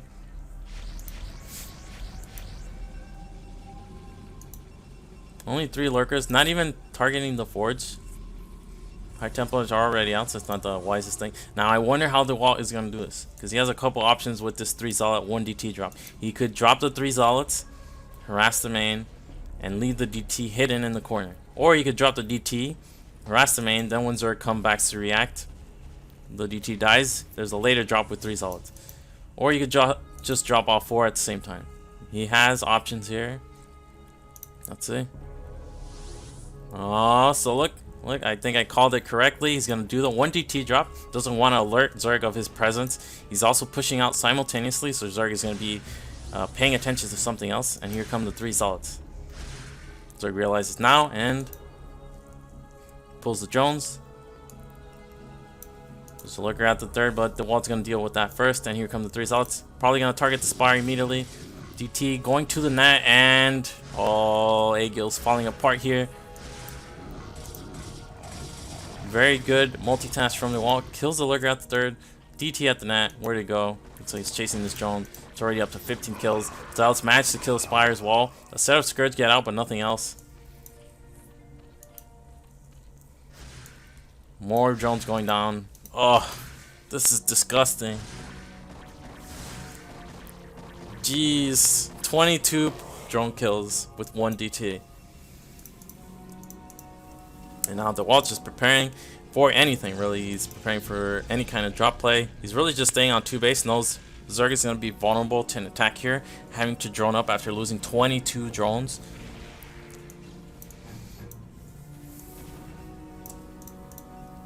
And here was an attempt of a drop by Aegyo.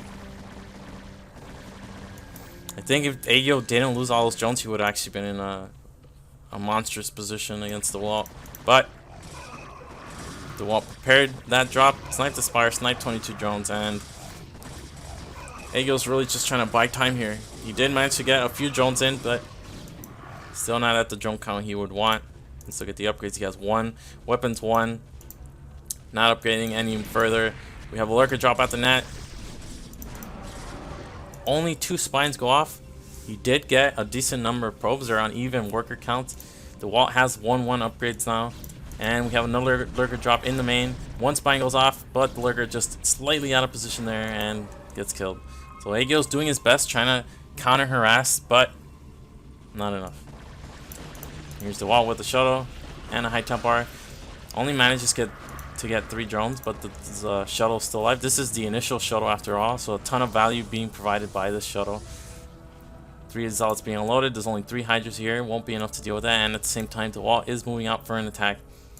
He has to consolidate his units, so it doesn't want to come in line, and I like how he's doing it, where he's always distracting Zerg with one attack or some kind of harass, and then attacking. So he's gonna get 2 Aegils rally before these lurkers morph. Hydras are clumped. He's gonna have to react instantly if he doesn't want to stop. Looks like the storm is a bit of a whiff, only gets the back, but that storm is much better and gets a large majority of the hydras. Lurkers burrow, but only 2 lurkers. Looks like the zealots in the main have been dealt with. The wall still has enough storm here to effectively trade here. Only 2 lurkers. They're getting some decent spines off. Looks like we have some hydras coming in from the back. Not that many zealots left over, but good dragoon mass. And these high templars will have another storm shortly.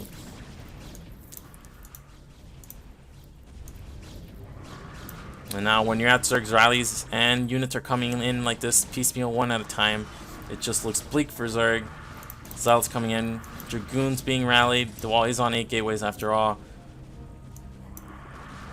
And looks like that's GG. So that's 3-3, and we have 1 match left. It's going to be ace.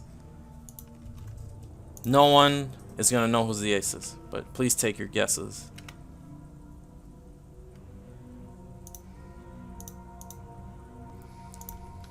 Quick recap. Winners were Crossy, Gornich, KMD, the Russian 2v2, Dragon, and now DeWalt. And that left us at 3-3 with 1 match to be played. This is going to be the ace. I'm not gonna announce it, just gonna leave the suspense. And the map on the ace is gonna be Neil Sylphid, same as map 1. And there we go.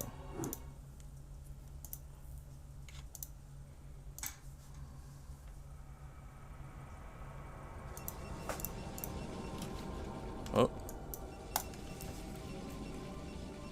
So we have DeWalt in the 12 o'clock spawn as the blue Protoss, representing Team Russia.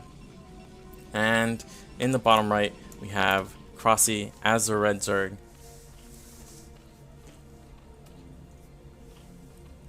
This is for all. Well, this is going to determine who wins the week, who gets that extra point. In the standings, these 2 teams are actually near the top. Despite Canada having a bye week, they're still one of the top performing teams. While heading towards his natural with his probe.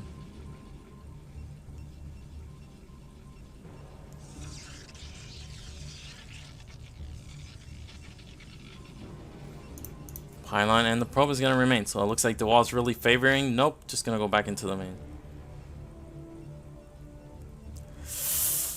This.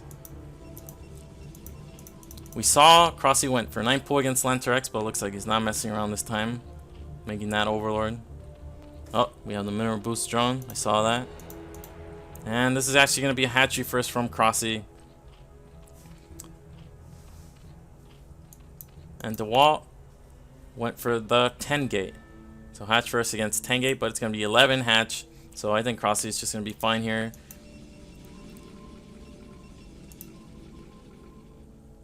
There's a hatchery from Crossy. DeWalt's going to get that first scout. And Crossy actually did the incorrect scouting pattern, so to throw off DeWalt, in case DeWalt was checking for that Overlord first.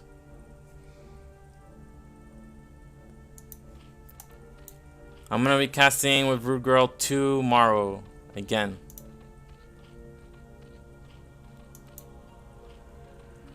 We're casting Division B.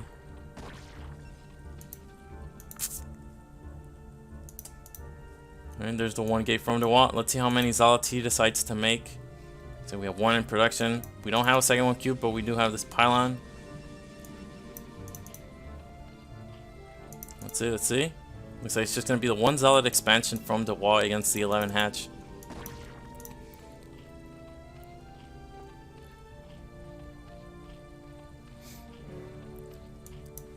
Speaking of Rude Girl, we're playing in a tournament. We're in the semifinals. It's some 2v2 tournament.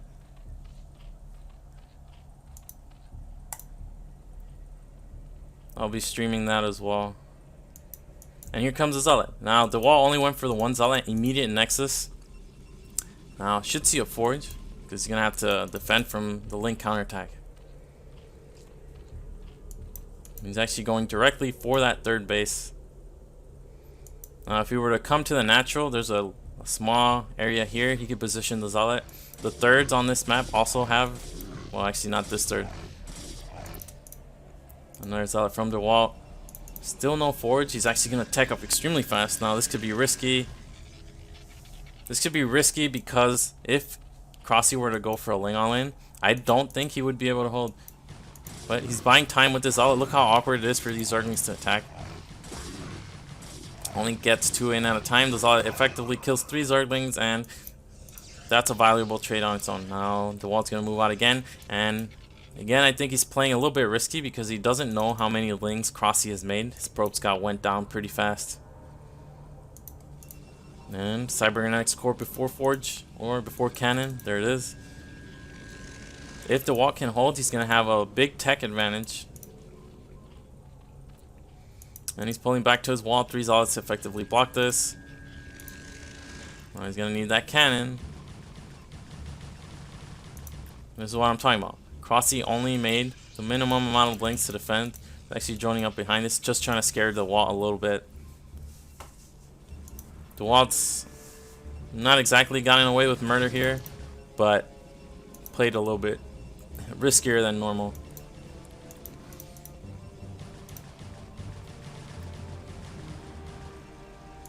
And there's a Hydrogen from Crossy.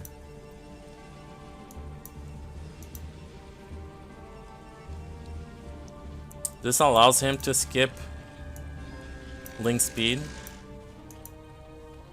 Just go straight for Hydras, but the wall will be suspicious of this, and he's going to have really fast tech on top of it. You only see the Overlord remaining there at the front, so there's a lot of tells here for DeWalt to know that it's 3-hatch Hydra. No Scouting Overlord in the main. Link speed would be finishing pretty soon. And there's the move out from the wall. I don't think he's going to go all the way. He just wants to chase these links to see if speed ever finishes. And if he doesn't see speed finish, then he'll know. Now, this is a ton of links. Crossy actually kept making. So it's actually going to keep going on with the attack, marching on. This does force Crossy to make more links than he'd want. And splitting off some of the links. Zealot positioning himself in a good spot. And here come 3 Zealots heading towards the third. And I think now, seeing no link speed even at this point, he'll realize it's Hydras. You can see he's only getting the Corsair with no +1. Adding a second cannon. This is all normal. Looks like he's targeting the drones. Looks like he got 1 drone at the third. In the end, trading away 3 Zealots is not very efficient.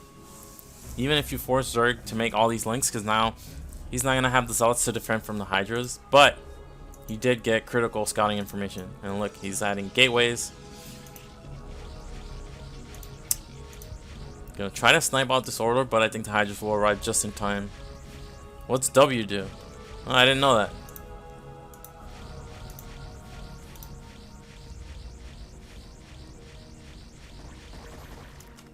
Actually,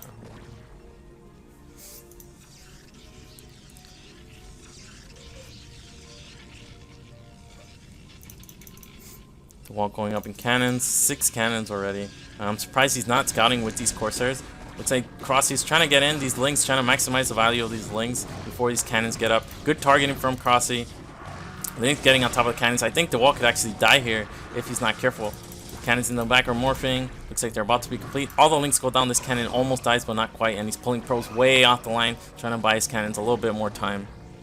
What does Q do? Targeting that exposed cannon again. Actually doesn't manage to kill it, but now the gateway and forge are exposed. And the wall's only on 3 gateways, so this build is a little bit wonky as well. No archives, and he's still mining a second gas, so he's going to be floating big time on gas.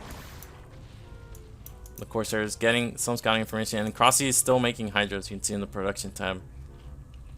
He might have lost an Overlord. Let's look at the kills on these Corsairs. Took a 1 each. And he's gonna kill the forge, but not before +1 completes. And there's another gateway being added. Still no archives. Finally kills that weakened cannon.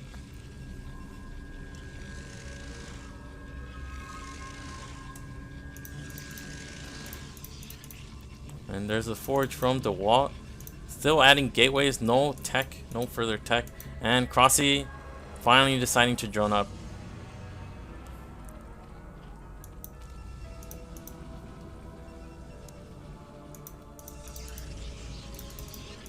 And this is very curious from DeWalt. He's still only adding gateways, so I'm wondering why the second gas.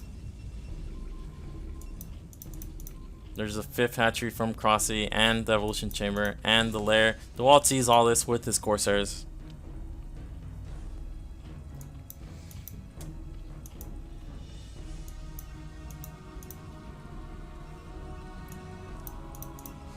I mean, DeWalt's tech isn't even gonna be fast. It's just gonna have a bunch of zealots.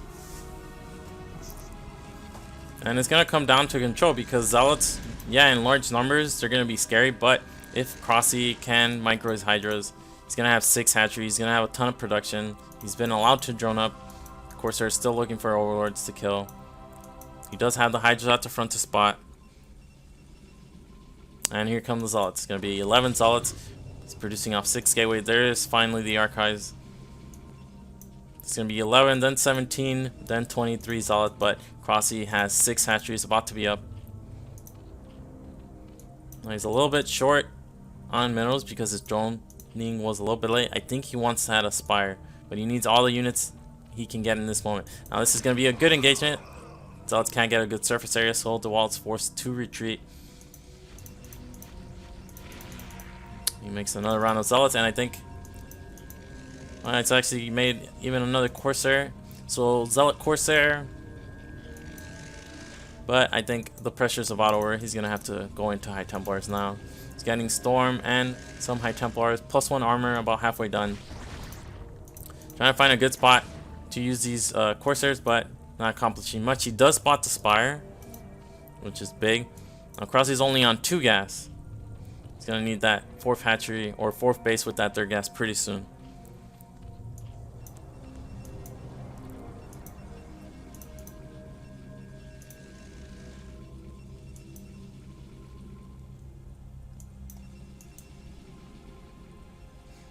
Now it's moving out. There's 1 DT. DeWalt always likes to mix in that 1 DT, and there's a 4th hatchery from Crossy. 4th base, 6th hatchery from Crossy.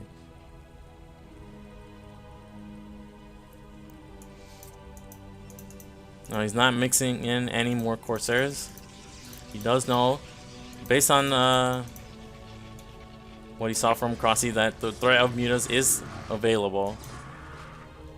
And they're the first few mutas from Crossy, but because Crossy had to, or took a mineral only 3rd, and he didn't do 9734, right? He just did 973 and then made the 4th hatchery at the 3rd. His 3rd gas is actually quite late. You can see he has no gas.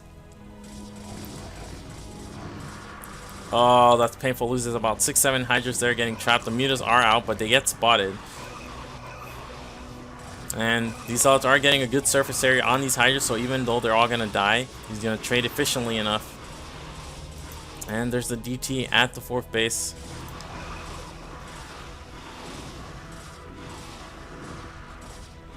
Zealots splitting off the attention of the mutas. Mutas are notoriously bad at killing zealots.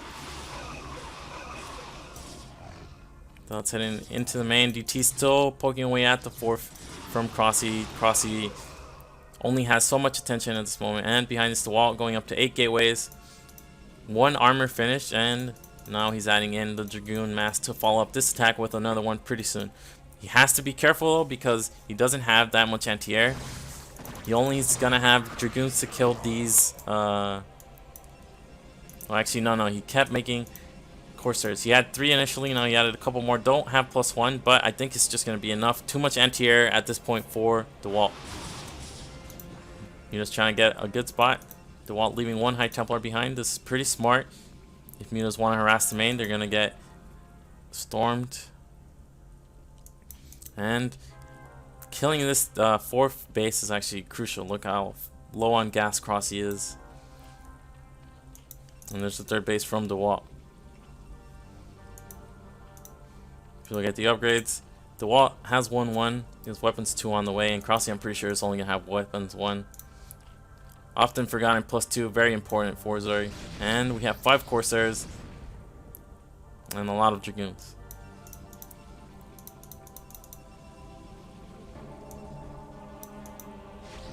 Some Scourge being mixed in, and he's gonna need them if he wants to utilize these mutas. And just before this fourth base can get finally set up, I think DeWalt's gonna go for the killing blow.